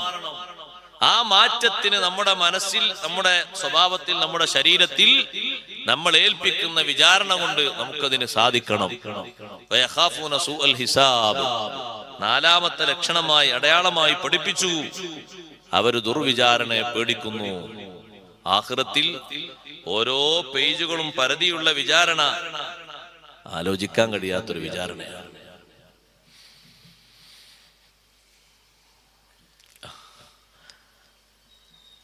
ആ വിചാരണയുടെ പേടി ഊക്കുകൂടിയിട്ട് മൂർജിച്ചിട്ട് ചിന്തിക്കാൻ കഴിയാത്തത് കൊണ്ട് ഇവിടെ നേരെ തിരിച്ചു ദ്വാരന്നിട്ടുണ്ട്. പേടിന്റെ ഊക്കുകൊണ്ട് സ്വഹാബിമാരിൽപ്പെട്ട ഒരു സ്വഹാബി ദ്വാരന്നു പോയി, പടച്ചോനെ പരലോകത്തെ അത്രയും ചിന്തിച്ച് പേടിച്ചിട്ട്, പടച്ചോനെ അവിടെയുള്ള ശിക്ഷ നീ കുറച്ചിട്ട്, അവിടെയുള്ള ശിക്ഷയെന്ന് കുറച്ച് ദുനിയാവിൽ തന്നിട്ട് അവിടെയുള്ളത് നീ എനിക്ക് കുറച്ചു തരണം. പിന്നെ ഈ സ്വഹാബിക്ക് രോഗമായി. സുബ്ഹാനല്ലാഹ്, ഉള്ളിലുള്ളതൊക്കെ പുറത്തേക്ക് വരാൻ തുടങ്ങി. നല്ല ഭംഗിയുള്ള സ്വഹാബി വര്യൻ മെലിഞ്ഞു ഒട്ടിപ്പോയി. രക്തവും ചലവും മലവും ഒക്കെ പുറത്തേക്ക് വരുന്നു. ഭക്ഷണം കഴിക്കുന്നത് അതേ രൂപത്തിൽ ദഹിക്കാതെ പുറത്തേക്ക് വരുന്നു. ചോദിച്ച ചോദ്യം അങ്ങനെയാണ്, പടച്ചോനെ ആഖിറത്തിലുള്ള ശിക്ഷ അതിഭയാനകമാണ്, ചിന്തിക്കാനോ കഴിയുന്നില്ല. ഇവിടെ നീ അത് തന്നുകൊണ്ട് അവിടെ നീ എനിക്ക് ലഘൂകരണം തരണം. ആ സ്വഹാബിയെ കാണാൻ വേണ്ടി സുബഹി നിസ്കാര ശേഷം അഷ്റഫുൽ ഖൽഖ് റസൂലുള്ളാഹി സ്വല്ലല്ലാഹു അലൈഹി വസല്ലം തങ്ങൾ സ്വഹാബിമാരോടൊപ്പം വീട്ടിലേക്ക് വന്നു. സുബഹിന്റെ ജമാഅത്തിന് എന്നും വരുന്ന സ്വഹാബിമാര് 2-3 ദിവസം തുടർച്ചയായി കാണാതെയായാൽ തങ്ങൾ അന്വേഷിക്കും, എവിടെയാണ് നമ്മളെ സുബഹിന്റെ ജമാഅത്തിന് അവിടെ വന്ന് നിൽക്കുന്ന ഒരു സ്വഹാബിയുണ്ട്, എവിടെ? സുഖമില്ല എന്ന് പറഞ്ഞാൽ സന്ദർശിക്കാൻ സ്വഹാബിമാരെയും കൂട്ടിപ്പോകും. വീട്ടിലെത്തി നോക്കുമ്പോൾ ഈ സ്വഹാബിയുടെ ശരീരം കണ്ട് നബി തങ്ങൾക്ക് വലിയ വിഷമം തോന്നി. ചോദിച്ചു, നിങ്ങളുടെ അവസ്ഥ എന്താണ്? ആ സ്വഹാബി പറഞ്ഞു, ശരീരത്തിന്റെ ഉള്ളിൽ മുഴുവനും പുഴു അരിക്കുന്നത് പോലെ വേദനയാണ്. മൂർധാവ് മുതൽ കാൽപാദം വരെ വേദനയാണ്. എല്ലാ ഭാഗത്തും വേദന അനുഭവിക്കുന്നുണ്ട്. എന്ത് ഞാൻ ഭക്ഷണം കഴിച്ചാലും എന്റെ ഉള്ളിലുള്ളതൊക്കെ വളരെ വിഷമത്തോടെ പുറത്തേക്ക് വരുന്നു. കുടിക്കാൻ പറ്റുന്നില്ല, കഴിക്കാൻ പറ്റുന്നില്ല. നിങ്ങൾ എന്താണ് അള്ളാഹുവിനോട് അഭ്യർത്ഥിച്ചത്? പടച്ചോനെ, ആഖിറത്തിലെ ശിക്ഷ സഹിക്കാൻ പറ്റൂല, അതുകൊണ്ട് കുറച്ച് അവിടുത്തെ ശിക്ഷ ഇവിടെ തന്നിട്ട് അവിടെ നീ എനിക്കൊന്ന് ചുരുക്കി തരണം. നബി സല്ലല്ലാഹു അലൈഹി വസല്ലം തങ്ങൾ പറഞ്ഞു, അങ്ങനെ ചോദിക്കേണ്ടില്ലായിരുന്നു. പകരം നിങ്ങൾക്ക് റബ്ബനാ ആതിനാ ഫിദ്ദുനിയാ ഹസന വഫിൽ ആഖിറതി ഹസനതൻ വഖിനാ അദാബന്നാർ എന്ന് ചോദിച്ചൂടായിരുന്നില്ലേ? നിങ്ങളെ ശരീരം ഈ പരുവത്തിലായില്ലേ? നടക്കാൻ പറ്റാത്ത അവസ്ഥയിലായി പോയില്ലേ? ഖൗഫ് കൊണ്ട് ഖൗഫ് മൂർച്ച കൂടിയിട്ട് അങ്ങനെ സംഭവിച്ചു പോയി. ഒരു നേരം പരലോകത്തെ ചിന്തിച്ചുകൊണ്ട് സുബ്ഹാനല്ലാഹ് ബോധം കെട്ട് വീണുപോയ മഹാന്മാരുണ്ട്. വിചാരണയുടെ കടുപ്പം ആലോചിച്ചുകൊണ്ട് ദുനിയാവിൽ പലതും മാറ്റിവെച്ചവരുണ്ട്. ഞാൻ ആ ലിസ്റ്റ് എണ്ണുന്നില്ല. സ്വഹാബിമാരുടെ, സ്വഹാബി വനിതകളുടെ ലിസ്റ്റ് എങ്ങനെയാണ്? ആഖിറത്തിലുള്ള വിചാരണ ആലോചിച്ചുകൊണ്ട് ദുനിയാവിൽ അവരുടെ ജീവിതം അവർ നിയന്ത്രിച്ചു പോയി. അള്ളാഹുവിന്റെ മുന്നിൽ ചോദ്യം വന്നാലോ ഞാൻ കുടുങ്ങിപ്പോകൂലേ എന്നവർ ചിന്തിച്ചുപോയി. ആ നിലക്ക് പരലോകത്തെ കുറിച്ചുള്ള ഒരു ബോധവും ഒരു പേടിയും എല്ലാ കർമ്മങ്ങളും ചെയ്യുന്നുണ്ടെങ്കിലും മുഅ്മിനീങ്ങളുടെ സവിശേഷതയുള്ള ഒരു അടയാളമാണ്. റബ്ബ് സുബ്ഹാനഹു വ തആല പറയുന്നു, വല്ലദീന സ്വബറു ഇബ്തിഗാഅ വജ്ഹി റബ്ബിഹിം. അഞ്ചാമത്തത്, അള്ളാഹുവിന്റെ മാർഗം ഉദ്ദേശിച്ചുകൊണ്ട് ക്ഷമ പാലിക്കുന്നവർ, അള്ളാഹുവിന്റെ പൊരുത്തം പ്രതീക്ഷിച്ചുകൊണ്ട് ക്ഷമ പാലിക്കുന്നവർ. ക്ഷമിക്കാനുള്ള കഴിവ് നല്ലോണം നമ്മൾ ആർജിക്കണം. ദുനിയാവിൽ വിവിധ രൂപങ്ങളിൽ ക്ഷമ പാലിക്കേണ്ടതുണ്ട്. ക്ഷമിക്കുന്നത് അള്ളാഹുവിന്റെ മാർഗം പ്രതീക്ഷിച്ചല്ലാതെയും ക്ഷമ വരും. ഇമാം റാസി റളിയല്ലാഹു അൻഹു പറയുന്നു, ക്ഷമിക്കാൻ പല രൂപത്തിൽ മനുഷ്യൻ മുന്നിടാറുണ്ട്. ചിലപ്പോൾ എന്തൊരു ക്ഷമയാണ് അയാൾക്ക് എന്ന് മറ്റുള്ളവർ പറയാനും വേണ്ടി ക്ഷമ വരും. നല്ല ക്ഷമയുള്ള ആളാണ്, നല്ല ഇത്ര മാത്രം ക്ഷമിക്കാൻ ഈ നാട്ടിലാർക്കും കഴിയൂല എന്ന് മറ്റുള്ളവർ പറയാൻ വേണ്ടിയും ആളുകൾ ക്ഷമ സ്വീകരിക്കും. അല്ലെങ്കിലോ എനിക്ക് ദുഃഖം വന്നിട്ട് മറ്റുള്ളവർക്കിടയിൽ ഒരു പോരായ്മ വരരുത് എന്ന നിലക്കും ആളുകൾ ക്ഷമിക്കും. മറ്റുള്ള ആളുകളുടെ ഇടയിൽ ഇത്ര സങ്കടം എന്തിനാണ് ആ ചങ്ങാതിക്ക് എന്ന് ആളുകൾ ആക്ഷേപിക്കപ്പെടാതിരിക്കാൻ സ്വബറ് പാലിക്കും. അതല്ലെങ്കിൽ മറ്റുള്ള ആളുകൾ കണ്ടിട്ട് സന്തോഷം വരാതിരിക്കാൻ വേണ്ടിയിട്ട് ഒരു ക്ഷമ പാലിക്കലുണ്ട്. ഇനി ദുഃഖിച്ചിട്ട് കാര്യമില്ല, സങ്കടപ്പെട്ടിട്ട് കാര്യമില്ല എന്ന നിലക്കും ക്ഷമ വരാറുണ്ട്. ആ നിലക്കുള്ള ക്ഷമക്കൊന്നും യാതൊരു സ്ഥാനവുമില്ല. അതേ സമയത്ത് റബ്ബ് സുബ്ഹാനഹു വ തആല ഓരോരുത്തർക്കും ഓരോ വിഷയങ്ങൾ നിശ്ചയിച്ചിട്ടുണ്ട്. ആ നിശ്ചയിച്ചതിന്റെ പരിധിയിൽ നിന്നുകൊണ്ട് ക്ഷമിക്കാൻ കഴിയണം. 3 തരത്തിലുള്ള ക്ഷമ കാര്യമായിട്ട് മഹാന്മാർ എണ്ണി പറയുന്നുണ്ട്. അതിലൊന്ന് അസ്സബ്റു അലാ ഫിഇലിൽ ഇബാദാത്ത്, ആരാധനകൾ നിർവഹിക്കാനുള്ള ക്ഷമയാണ്. നല്ലോണം വേണം. ആരാധന നിർവഹിക്കാനുള്ള ക്ഷമ നല്ലോണം വേണം. സുബൈക്ക് അവനാന്റെ പുരേന്ന് സുബൈക്ക് എണീറ്റ് വാഹനം ഉണ്ടാകട്ടെ ഇല്ലാതിരിക്കട്ടെ ജമാഅത്തിന് കൃത്യമായിട്ട് പള്ളിയിലെത്താൻ നല്ല സ്വബറ് വേണം. ഉറക്കം മാറ്റിയിട്ട് തഹജ്ജുദ് നിസ്കരിക്കണം, നല്ല സ്വബറ് വേണം. അത് ചെറിയ ഒരു സംഗതിയൊന്നുമല്ല, അത് പതിവാക്കാൻ. ഉസ്താദ് റമദാനിൽ നമ്മളൊക്കെ നിസ്കരിക്കലുണ്ട്. റമദാനിൽ നിസ്കരിക്കാൻ വേണ്ടിയല്ലേ നിൽക്കുന്നത്, കൂട്ടത്തിൽ നിസ്കാരം അടിക്കുകയാണ്. റമദാനിൽ കാര്യമായിട്ട് നിൽക്കുന്ന അത്താഴത്തിനാണ്. അപ്പൊ കൂട്ടത്തിൽ നടക്കട്ടെ, നിസ്കാരം കൂടി കൂലി കിട്ടില്ല എന്ന് ഞാൻ പറയുന്നില്ല. പക്ഷെ അത് റമദാൻ കഴിഞ്ഞിട്ട് പിറ്റേന്ന് പെരുന്നാളോടൊരു സ്റ്റോപ്പാണ് ഉണ്ടായി പോകുന്നത്. നാളെ പെരുന്നാളാണ്, ഇന്ന് അവസാനിച്ചു. അത് അന്ന് രാത്രി എണീറ്റു. അന്ന് ഭക്ഷണമൊന്നും കഴിക്കാനില്ല എന്ന് പറഞ്ഞു. ശരീരം തന്നെ പറഞ്ഞു ഇന്ന് ഫുള്ള് ഭക്ഷണല്ലേ, നോമ്പ് ഹറാമല്ലേ, എന്തിനെ നിൽക്കുക. അപ്പൊ നിസ്കരിക്കാനും ദ്വാരക്കാനൊക്കെ ഉണ്ട് എന്ന് വേറൊരു ഭാഗത്തൂടെ ഇങ്ങനെ മന്ത്രം വന്നപ്പോ അതിന് എത്ര സമയമുണ്ട്? ഒരു 10-20 മിനിറ്റ് പോരെ. കിടന്നു വാങ്കൊടുക്കുമ്പോ എഴുന്നേറ്റു. അന്നത്തെ ദിവസം തന്നെ തീർത്തു നിർത്തലാക്കി. നല്ല സ്വബറുണ്ടെങ്കിൽ അങ്ങനെയല്ല വരിക. ഒരൊറ്റ ദിവസവും അത് മുടങ്ങിപ്പോകൂല. ഏതെങ്കിലും ദിവസം അത് മുടങ്ങിപ്പോയാൽ അതിന്റെ പശ്ചാത്താപം കൊണ്ട് പിന്നെ മുടങ്ങാതിരിക്കാനുള്ള വലിയ തീരുമാനം ആ മനുഷ്യന്റെ വക്കൽ നിന്നുണ്ടാകും. ഒരിക്കൽ അങ്ങനെ സംഭവിച്ചു, ഇനി അങ്ങനെ ഉണ്ടായി പോകാൻ പാടില്ല എന്നുള്ള നിശ്ചയദാർഢ്യമുണ്ടാകും. അങ്ങനെ വല്ലപ്പോഴും സംഭവിച്ചാൽ അതിന്റെ കാരണങ്ങൾ അന്വേഷിക്കും. എന്റെ സ്വഭാവ ദൂഷ്യം കൊണ്ടാണോ അങ്ങനെ വന്നത്, എന്നാൽ ഞാൻ തിരുത്തണം, ഇന്ന് തന്നെ തിരുത്തണം, നാളത്തേക്ക് ബാക്കി വെക്കരുത് എന്ന് ചിന്തിക്കും. ആരാധനകൾ നിർവഹിക്കാനുള്ള ക്ഷമ നിങ്ങൾ കണ്ടിട്ടുണ്ടോ? മുൻഗാമികൾ എത്രമാത്രം ക്ഷമിച്ചിട്ടുണ്ട്. ജോലിയെടുക്കുന്ന സമയത്ത് ജോലിയൊക്കെ തീരട്ടെ നിസ്കരിക്കാൻ എന്നാണല്ലോ നമ്മൾ പലരും കണക്ക് കൂട്ടാറുള്ളത്. ഉമ്മമാരെ എല്ലാ ക്ലീനിങ്ങും എല്ലാ പണിയും കഴിഞ്ഞിട്ട് നിസ്കരിക്കാമെന്നുള്ള കണക്ക് അതൊരു സ്വബറല്ല, അത് സ്വബറില്ലാത്തതിന്റെ ലക്ഷണമാണ്. എല്ലാം കഴിഞ്ഞിട്ട് നിസ്കരിക്കാൻ വേണ്ടി കൈകെട്ടുമ്പോൾ എന്നുള്ള റാഹത്ത് എന്താണെന്നറിയോ? ഒരു റക്അത്ത് കിട്ടിയാൽ മുഴുവനും അതായി കിട്ടിയെന്നൊരു മസലല്ലേ. ആ മസല വലിയ റാഹത്തുള്ള മസലയാണ്. കാരണം പലപ്പോഴും ളുഹറും അസ്റും ജമ്മാക്കാനുള്ള തൗഫീഖാണ്. എത്രയോ വലിയ തൗഫീഖാണ്. മഗ്രിബും ഇശാവും ജമ്മ്, ളുഹറും അസ്റും ജമ്മ്, സൂരിയ ജമ്മ്. കോലം നോക്കിയാൽ ജമ്മാണ്, നിയമം നോക്കിയാൽ ജമ്മല്ലെങ്കിലും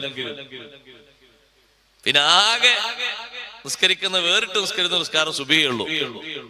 സുബഹിയും നമ്മൾ എഴുന്നേൽക്കും. എന്നും നമ്മുടെ വാച്ച് അടിക്കുന്നത് 6:15. ഇപ്പോഴും ഉണ്ടാവും കുറെ മഹാന്മാർ അങ്ങനെ 6:15.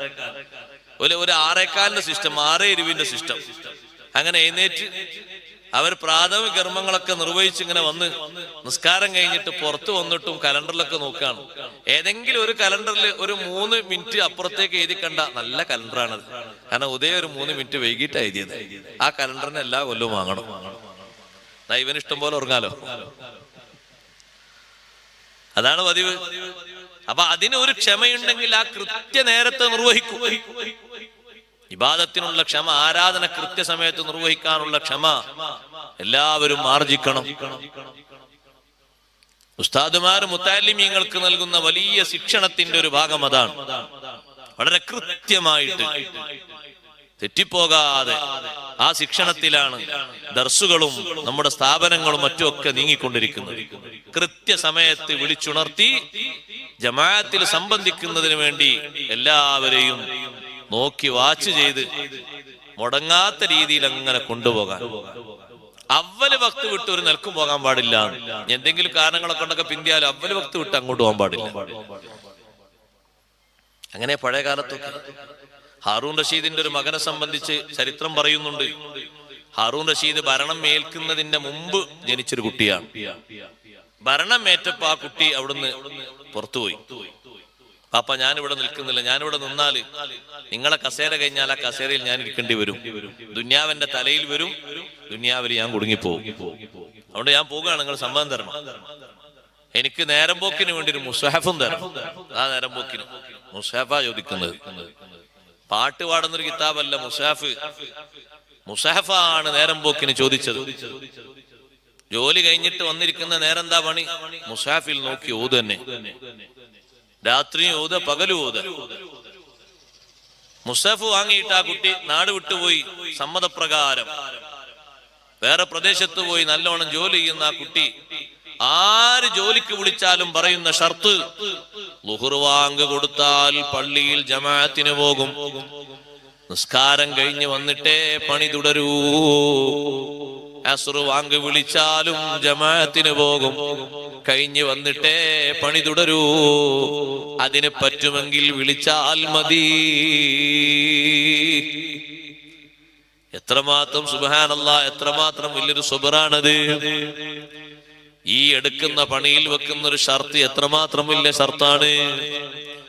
ഉപ്പമാരെ, നമ്മുടെ മക്കൾ ആ വിഷയത്തിൽ നമ്മൾ നല്ലോണം ശ്രദ്ധിക്കണം. നല്ലോണം നമ്മുടെ കൂട്ടം കൂട്ടിയിട്ട് അവരെ നിസ്കരിക്കാനും മറ്റുമൊക്കെ നല്ലോണം പഠിപ്പിക്കണം. ചെറുപ്പക്കാര് വീട്ടിൽ വന്നിട്ട് എങ്ങനെ ഉറങ്ങുന്നു? നമ്മൾ ചിന്ത അവരൊക്കെ ജോലിക്ക് പോകുന്നവരല്ലേ, അതുകൊണ്ട് മതിയെന്ന ചിന്തയാകരുത്. കൃത്യമായും സുബ്ഹിന്റെ നേരത്തെ അവരെ വിളിച്ചുണർത്തണം. അത് നിർബന്ധ ബാധ്യതയാണ്. ഉമർ ഇബ്നുൽ ഖത്താബ് റളിയല്ലാഹു അൻഹു വിളിച്ചുണർത്തിയതുപോലെ അബൂബക്കർ സിദ്ദീഖ് റളിയല്ലാഹു അൻഹു പള്ളിയിൽ കൊണ്ടുപോകുമ്പോൾ കുട്ടികളെ എല്ലാവരെയും കൂടെ കൊണ്ടുപോയതുപോലെ നമ്മുടെ മക്കളെയും ഇബാദത്തിൽ സജീവമാക്കണം. നമ്മൾ പുലർത്തുന്ന ക്ഷമ അവർക്കും നമ്മൾ പഠിപ്പിച്ചു കൊടുക്കണം. പഴമക്കാരായ ആളുകളൊക്കെ ആരാധനയിൽ വലിയ ക്ഷമ പാലിക്കുന്നവരായിരുന്നു. മഗ്രിബ് നിസ്കാരം കഴിഞ്ഞ് ഇശാ വരെ പള്ളിയിലിരിക്കുന്ന ആള് വലിയ സ്വബറുള്ള ആളാണ്. നമ്മളൊന്ന് പള്ളിയിൽ നോക്കി, ഇന്നലെ വരെ വരാത്ത ഫോൺ കോളൊക്കെ ഇന്ന് വരും. ക്ഷമിച്ചിരിക്കാൻ കഴിയണം. ഏതെങ്കിലും ഒരു ഫോണിൽ കോൾ നമ്മൾ പുറത്തേക്ക് വിളിച്ചാൽ ഏതായാലും പോയിക്കോളി, ഇശാ ബാങ്ക് കൊടുത്തിട്ടില്ലല്ലോ എന്നിങ്ങനെ നമ്മളെ ഹവയും പറയും, നഫ്സും പറയും, ശൈത്താനും പറയും. ഇശാ ആവുമ്പോ ഇങ്ങോട്ട് വന്നാ മതി. നിങ്ങളെപ്പോലെ എത്ര നേരം പള്ളിയിൽ ആരെങ്കിലും ഇരുന്നോ നോക്കാണ്? ഒരു സൊഫിൽ ആരെങ്കിലും ഉണ്ടോ? ഇല്ല. നിങ്ങൾ 25 മിനിറ്റ് അധികം ഇരുന്നില്ലേ? നിങ്ങൾ തന്നെയാണ് ആവില്ല എണീറ്റോളി. ഇശാ വരെ ഇരിക്കാൻ തുനിഞ്ഞ മനുഷ്യനെയാണ് 10-20 മിനിറ്റ് കൊണ്ട് അവിടെ ഇറക്കിയത്. നമ്മൾ പുറത്തിറങ്ങി നോക്ക് നിങ്ങൾ. പുറത്തിറങ്ങി എത്ര ആൾക്കാരാണ് നമ്മൾ സ്വീകരിക്കാനും വർത്തമാനം പറയാനൊക്കെ. വീണ്ടും നമ്മൾ പള്ളിയിലേക്ക് തന്നെ കയറി ഒന്നുകൂടി പിടിച്ചു വെച്ച് പള്ളിയിലേക്ക് തന്നെ കയറി നോട്ടിക്കോളൂ. 10 മിനിറ്റ് കഴിഞ്ഞ് അടുത്തൊരു കോള് പിന്നെയും വന്നു. പിന്നെയും നമ്മൾ പുറത്തേക്ക് ഇങ്ങനെ വന്നുകൊണ്ടിരിക്കുകയാണ്. പിടിച്ചു നിൽക്കാനുള്ള ഒരു കഴിവ് വേണ്ടേ? അത് വല്ലാത്തൊരു കഴിവാണ്, നല്ല കഴിവാണത്. അസ്സബ്റു അലാ ഫിഇലിൽ ഇബാദാത്ത്. ആരാധനകൾ കൊണ്ടു നടക്കാനുള്ള കഴിവ് മുറ തെറ്റാതെ. ചില ഉപ്പമാരൊക്കെ പറയും, പണ്ട് ബാപ്പാന്റെ കൂടെ വല്ലിപ്പാന്റെ കൂടെ പള്ളിയിൽ പോയിട്ട് പഠിപ്പിച്ചതാണ് ഹദ്ദാദ് റാത്തീബ് ചൊല്ലാൻ. അന്നങ്ങോട്ട് ചൊല്ലി പതിവാക്കിയ അവസ്ഥ. അതെങ്കിലും ഒരു പ്രതീക്ഷക്ക് ഉണ്ട്. ഒറ്റ സ്വയവായില്ല. ഒരു ദിവസം രാത്രി നഷ്ടപ്പെട്ടു പോകുന്നൊക്കെ ചിന്തിച്ചു. സുബി ആയതിന് മുമ്പ് തന്നെ ചൊല്ലി തീർത്തു. രാത്രി തന്നെ എന്നും പതിവായിച്ചു രാത്രി തന്നെ ചൊല്ലി തീർത്തു. അതൊക്കെ ഒരു പ്രതീക്ഷയ്ക്ക് വേണ്ടി അവർ പറയുന്ന ഒരു അമലാണ് എന്ന് പറഞ്ഞാൽ അത് കൃത്യമായിട്ട് അത് നടപ്പിൽ വരുത്തി പോന്നു എന്നതുകൊണ്ട് വലിയൊരു സ്വീകാര്യത പ്രതീക്ഷിക്കുകയാണ്. ക്ഷമ വേണ്ടേ നിർവഹിക്കാൻ? നല്ല ക്ഷമ വേണം. നിസ്കാരം നിർവഹിക്കാനും ക്ഷമ വേണം. നോമ്പ് നിർവഹിക്കാനും നല്ല ക്ഷമ വേണം. എല്ലാ ഇബാദത്തുകൾക്കും ക്ഷമ വേണം. വലിയ ഇബാദത്തല്ലേ പഠനം നടത്തുക, അതിന് വലിയ ക്ഷമ വേണം. ക്ഷമയില്ലാതെ പഠനത്തിൽ പുരോഗതിപ്പെട്ട് മുന്നോട്ട് വരാൻ കഴിയില്ലെന്ന് ഇമാമുന ശാഫിഈ റളിയല്ലാഹു തആല അൻഹു പഠിപ്പിക്കുന്നു. ഇമാം നവവി റളിയല്ലാഹു അൻഹു 2-3 കൊല്ലം തലയിണ ഉപയോഗിച്ചിട്ടില്ല എന്ന് കാണാം. എന്ന് പറഞ്ഞാൽ രാത്രി തീരെ ഉറങ്ങിയിട്ടില്ല. പഠിക്കാൻ വേണ്ടി പോയപ്പോ 3 കൊല്ലം തലയിണ വെച്ചിട്ടില്ല എന്ന് പറഞ്ഞതിന്റെ വിശദീകരണത്തിൽ ദർസ് തന്നെയാണ്, പഠിക്കുക തന്നെയാണ്, പഠനം തന്നെയാണ്. ആ പഠനത്തിൽ പാലിച്ചൊരു ക്ഷമ ചെറുതല്ല. പഠിക്കുന്ന സമയത്ത് ബുദ്ധിമുട്ടുകൾ വരും. അതൊക്കെ പിന്തിരിപ്പൻ ശൈലികളായിരിക്കും. അവജ്ഞയോടെ തള്ളിക്കളഞ്ഞ് വീണ്ടും നല്ല നിലക്ക് മുന്നോട്ട് നീങ്ങണം. ഇബാദത്ത് നിർവഹിക്കുന്ന ആളുകൾക്ക് തടസ്സം വരും. ക്ഷമയോടെ മുന്നോട്ട് നീങ്ങണം. അഷ്റഫുൽ ഖൽഖ് സല്ലല്ലാഹു അലൈഹി വസല്ലം നിങ്ങൾ മദീന പള്ളിയിൽ നിസ്കരിക്കുമ്പോ ഇഫ്രീത്ത് ജിന്നുകളെ കൂട്ടത്തിൽപ്പെട്ട ഒരു ജിന്ന് മുന്നിലൂടെ അങ്ങോട്ടും ഇങ്ങോട്ടും ഇങ്ങനെ ഓടി നടന്നു. തങ്ങൾ പറഞ്ഞു, രാവിലെ തന്നെ സുബൈക്ക് ഇന്നലെ രാത്രി ഞാൻ ഇവിടെ നിന്ന് നിസ്കരിക്കുമ്പോ ഞാൻ മുന്നിലൊരു തൂണുണ്ട്, ആ തൂണിന്റെ പിറകിലാണ് ഞാൻ നിസ്കരിക്കുന്നത്. തൂണും കടന്ന് എന്റെയും തൂണിന്റെയും ഇടയിൽ ഒരു ജിന്ന് അങ്ങനെ അങ്ങോട്ടും ഇങ്ങോട്ടും ഇങ്ങനെ ഓടിക്കളിക്കുന്നു. അതിനെ പിടിച്ചു തൂണിൽ ബന്ധിപ്പിച്ചാലോ എന്ന് എനിക്ക് തോന്നിപ്പോയി. സുലൈമാൻ നബി അലൈഹിസ്സലാമിന്റെ പ്രാർത്ഥന മാനിച്ച് ഞാൻ അങ്ങനെ ചെയ്തില്ല. സുലൈമാൻ നബി അലൈഹിസ്സലാം അല്ലാഹുവിനോട് ദുആ ചെയ്തല്ലോ, റബ്ബി ഹബിലി മുൽക്കൻ ലാ യംബഗി ലിഅഹദിൻ മിൻ ബഅദി ഇന്നക അൻതൽ വഹാബ്. എനിക്ക് നീ വലിയ അധികാര പദവി തരണം അല്ലാഹ്. എന്റെ ശേഷം വരുന്ന പലർക്കും വിശാലമാകാത്ത വിധം അധികാര പദവി എനിക്ക് തരണം. സുലൈമാൻ നബി അലൈഹിസ്സലാമിന്റെ അധികാരത്തിന്റെ പദവിയിൽപ്പെട്ടതല്ലേ ഇതൊക്കെ. അതുകൊണ്ട് ഒന്നും ചെയ്യണ്ടെന്ന് കരുതി ഞാൻ വിട്ടുപോയി. ഇഫ്രീത്ത് വന്നിട്ട് എന്റെ മുന്നിലൂടെ അങ്ങോട്ടും ഇങ്ങോട്ടും ഇങ്ങനെ നടന്ന് ശല്യം ചെയ്യുകയായിരുന്നു. പക്ഷേ ഇബാദത്ത് മുറിപ്പിക്കാൻ കഴിഞ്ഞില്ല. പലപ്പോഴും പല ശ്രമങ്ങളും നടന്നിട്ടില്ലേ. സബർ ചെയ്തവര് പിടിച്ചു വെച്ചു. പള്ളിയിലേക്ക് പോകുന്ന ആളുകളെ പിന്തിരിപ്പിക്കാനാണല്ലോ ഇബ്ലീസ് ഇരിക്കുക. നല്ല വഴിയിലാണ് അവൻ കുത്തിയിരിപ്പ് നടത്തുക. ലഅഖുദന്നലഹും സിറാത്തകൽ മുസ്തഖീം. മനുഷ്യർക്ക് വേണ്ടി നിന്റെ നല്ല വഴിയിൽ ഞാൻ ഇരുന്നിട്ട് അവരെ സ്വാധീനിച്ച് പിന്തിരിപ്പിക്കും. ദുഷിച്ച വഴിയിലിരുന്നിട്ട് അങ്ങോട്ട് ക്ഷണിക്കുന്നല്ല അള്ളാഹിനോട് സത്യം ചെയ്ത് പറഞ്ഞത്. ലഅഖുദന്നലഹും സിറാത്തകൽ മുസ്തഖീം. നല്ല വഴിയിൽ ഇരുന്നിട്ട്, നല്ല മാർഗത്തിൽ ഇരുന്നിട്ട് അവർക്ക് വേണ്ടി കുത്തിയിരിപ്പ് നടത്തും. എന്നിട്ട് അവരെ പതുക്കെ അവരെ ക്ഷണിച്ചു വരുത്തും. പലതും നല്ലതാണെന്ന് മോഹങ്ങൾ കൊടുക്കും. അതിന്റെ പിന്നാമ്പുറം അവർ ചിന്തിക്കുമ്പോൾ ആദ്യം തീരുമാനിച്ച് തന്നെ ചെയ്താൽ മതിയായിരുന്നു എന്ന് തോന്നിപ്പോകും. പിന്തിരിപ്പിക്കും ഞാൻ അവരെ. ആരാധനകളിൽ നല്ല സബർ പാലിക്കണം നമ്മളെല്ലാവരും. അല്ലാഹു തആല തൗഫീഖ് നൽകുമാറാകട്ടെ. ഖുർആൻ അങ്ങനെ പറഞ്ഞു, വസ്തബിർ അലൈഹാ. നിസ്കാരത്തിൽ നല്ല ക്ഷമ പാലിക്കണം. സ്വഹാബത്ത് പാലിച്ച അത്ര ക്ഷമ നമ്മൾ പാലിക്കേണ്ടതില്ലല്ലോ.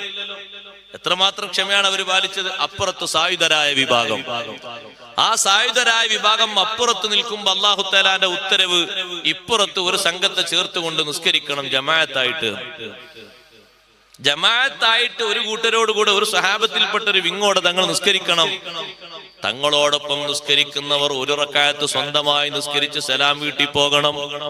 എന്നിട്ട് ഇവര് പോയിട്ട് അവിടെ കാവൽ നിൽക്കണം. അവിടെ കാവൽ നിൽക്കുന്ന ആളുകൾ രണ്ടാമത്തെ റക്അത്തിൽ ഒരു റക്അത്തിൽ തങ്ങളോടൊപ്പം തുടർന്ന് അടുത്ത റക്അത്തിൽ അവരോടൊപ്പം തങ്ങൾ സലാം വീട്ടണം. ജമാഅത്തായ ഘട്ടത്തിൽ പോലും നിസ്കരിക്കണമെന്ന് അല്ലാഹു കൽപ്പിക്കുമ്പോ എത്ര ഒരു പ്രതിസന്ധിയാണ് അവര് തരണം ചെയ്തത്. ആ ഇബാദത്ത് നിർവഹിക്കുന്നതിൽ ചെറുതല്ല. അതുകൊണ്ട് സഹോദരങ്ങളെ, വല്ലദീന സബറു ബിത്തിഗാ വജ്ഹി റബ്ബിഹിം, റബ്ബിന്റെ മാർഗം പ്രതീക്ഷിച്ചുകൊണ്ട് പൊരുത്തം പ്രതീക്ഷിച്ചുകൊണ്ട് ക്ഷമിക്കുന്ന ആളുകൾ, പിന്നെ മഹാനവറുകൾ പറയുന്നു, വലിയ വലിയ പ്രതിസന്ധികൾ വരും, ക്ഷമിക്കാനുള്ള കഴിവ് വേണം. ടെൻഷനുകൾ വരും, ക്ഷമിക്കാനുള്ള കഴിവ് വേണം. ജീവിതത്തിൽ ഒരുപാട് പ്രതിസന്ധികൾ അഭിമുഖീകരിക്കും. ആ പ്രതിസന്ധികൾക്ക് പകരമായി പെട്ടെന്ന് ജീവിതം തുലക്കരുത്. ജീവിതം ആത്മഹത്യയിലേക്ക് കൊണ്ടുപോകരുത്, അപകടത്തിലേക്ക് കൊണ്ടുപോകരുത്. ക്ഷമ പാലിച്ച് ജീവിക്കണം. ഏറ്റവും കൂടുതൽ വേണ്ടപ്പെട്ടിരുന്ന ആളുകൾ പെട്ടെന്ന് പിരിഞ്ഞു പോയേക്കാം. വല്ലാത്ത ടെൻഷനാണ്. സബർ ചെയ്യണം. നല്ല പ്രിയപ്പെട്ട മക്കൾ പിരിഞ്ഞു പോകുമ്പോ മഹാന്മാര് അൽഹംദുലില്ലാ എന്ന് പറഞ്ഞതുപോലെ അല്ലാഹു തആലാന്റെ ഖളായിൽ തൃപ്തിപ്പെട്ടുകൊണ്ടാണ് ആ ഹംദ്. അവരെ ഹംദ് പറഞ്ഞപ്പോ നിങ്ങൾ എന്തിനാ അൽഹംദുലില്ലാ പറയുന്നത്? നിങ്ങൾക്ക് ഏറ്റവും ഇഷ്ടപ്പെട്ട മോനല്ലേ പോയത് എന്ന് ചോദിക്കുമ്പോ പറയുന്നത്, അല്ലാഹു തആല എനിക്ക് 7 മക്കളെ തന്നിട്ട് ഒരു കുട്ടിയെയല്ലേ അല്ലാഹു തആല എടുത്തിട്ടുള്ളൂ, ബാക്കി 6 അല്ലാഹു ബാക്കി വെച്ചിട്ടുണ്ടല്ലോ. ഞാൻ എത്ര ഹംദാണ് അല്ലാഹുവിനോട് പറയേണ്ടത്. അങ്ങനെ സബർ കൊണ്ടാണ് ആ ഒരു രംഗം അവര് രക്ഷപ്പെടുത്തിയത്. വല്ലാതെ ടെൻഷൻ വരുന്ന രോഗങ്ങൾ വരും, സബർ പാലിക്കണം.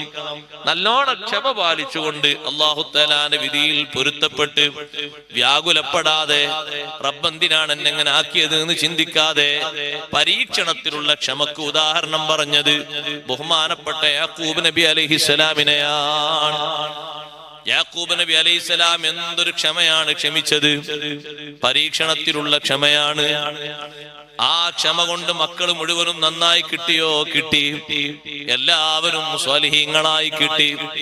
അവര് വന്ന് പറഞ്ഞ വാക്കുകളോടൊക്കെ മഹാനവറുകളുടെ പ്രതികരണം അങ്ങനെയാണ്, ഫസബറുൻ ജമീൽ. നിങ്ങൾ എന്തെന്നോട് വന്ന് പറഞ്ഞാലും എനിക്കൊറ്റ മറുപടിയുള്ളൂ, ഞാൻ ക്ഷമിക്കുന്നു. വല്ലാഹുൽ മുസ്തആനു അലാ മാ തസിഫൂൻ. അവരെ വീട് വിട്ട് പുറത്തിറക്കിയില്ല.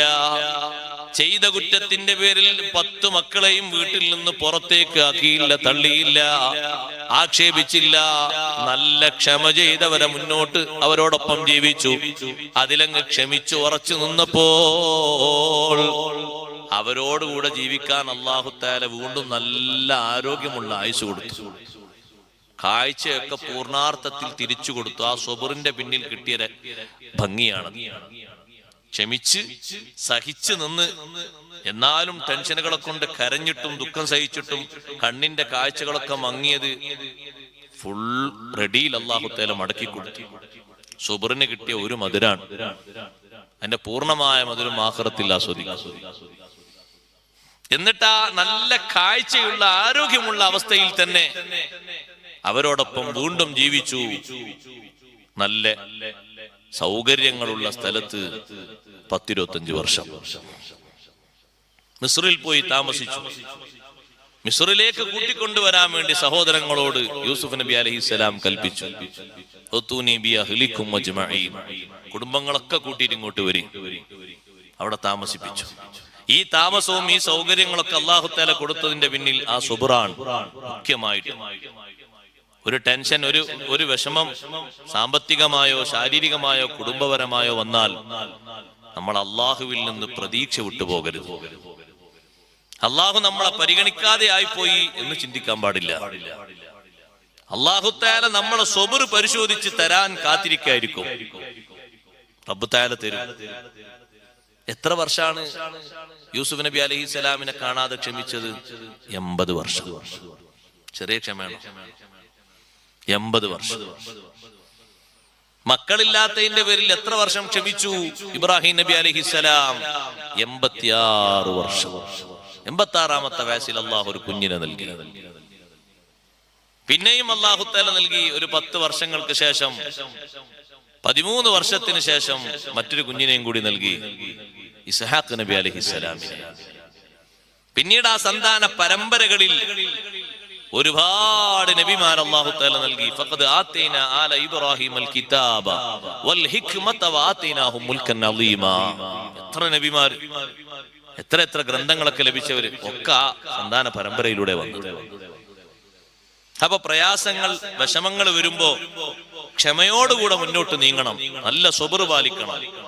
പരിമിതമായ സൗകര്യങ്ങളിൽ നല്ല ക്ഷമ പാലിച്ചുകൊണ്ട് സഹകരിച്ചുകൊണ്ട് മുന്നോട്ട് നീങ്ങണം.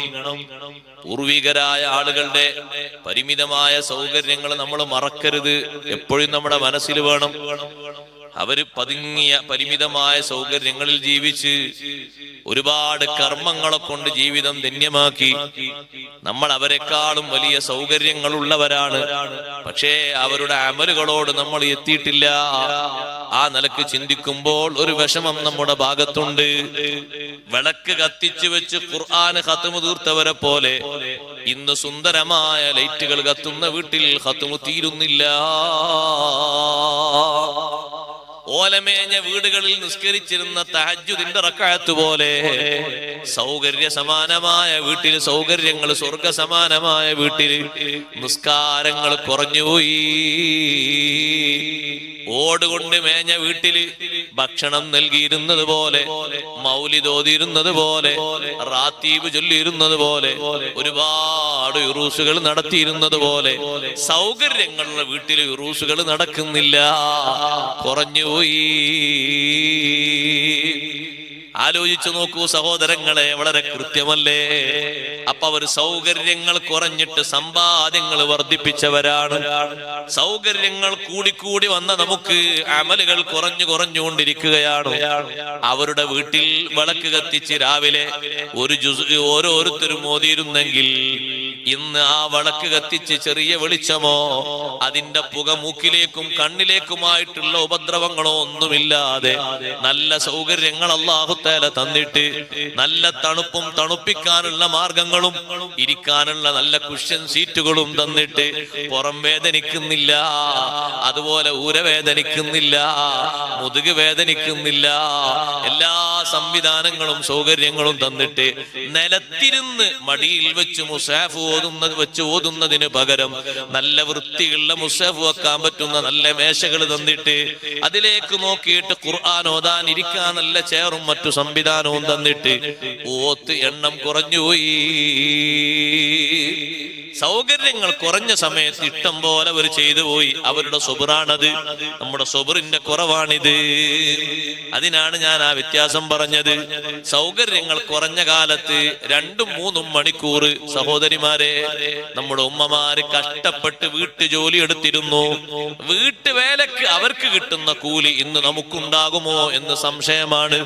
കാരണം 1 മണിക്കൂറാണ് 5 പാത്രങ്ങളിൽ വെള്ളം കോരി ഒഴിക്കാൻ. ഇന്ന് വെള്ളം കോരിക്കുന്നവിടെ ഒരു ബട്ടൺ അമർത്തുക.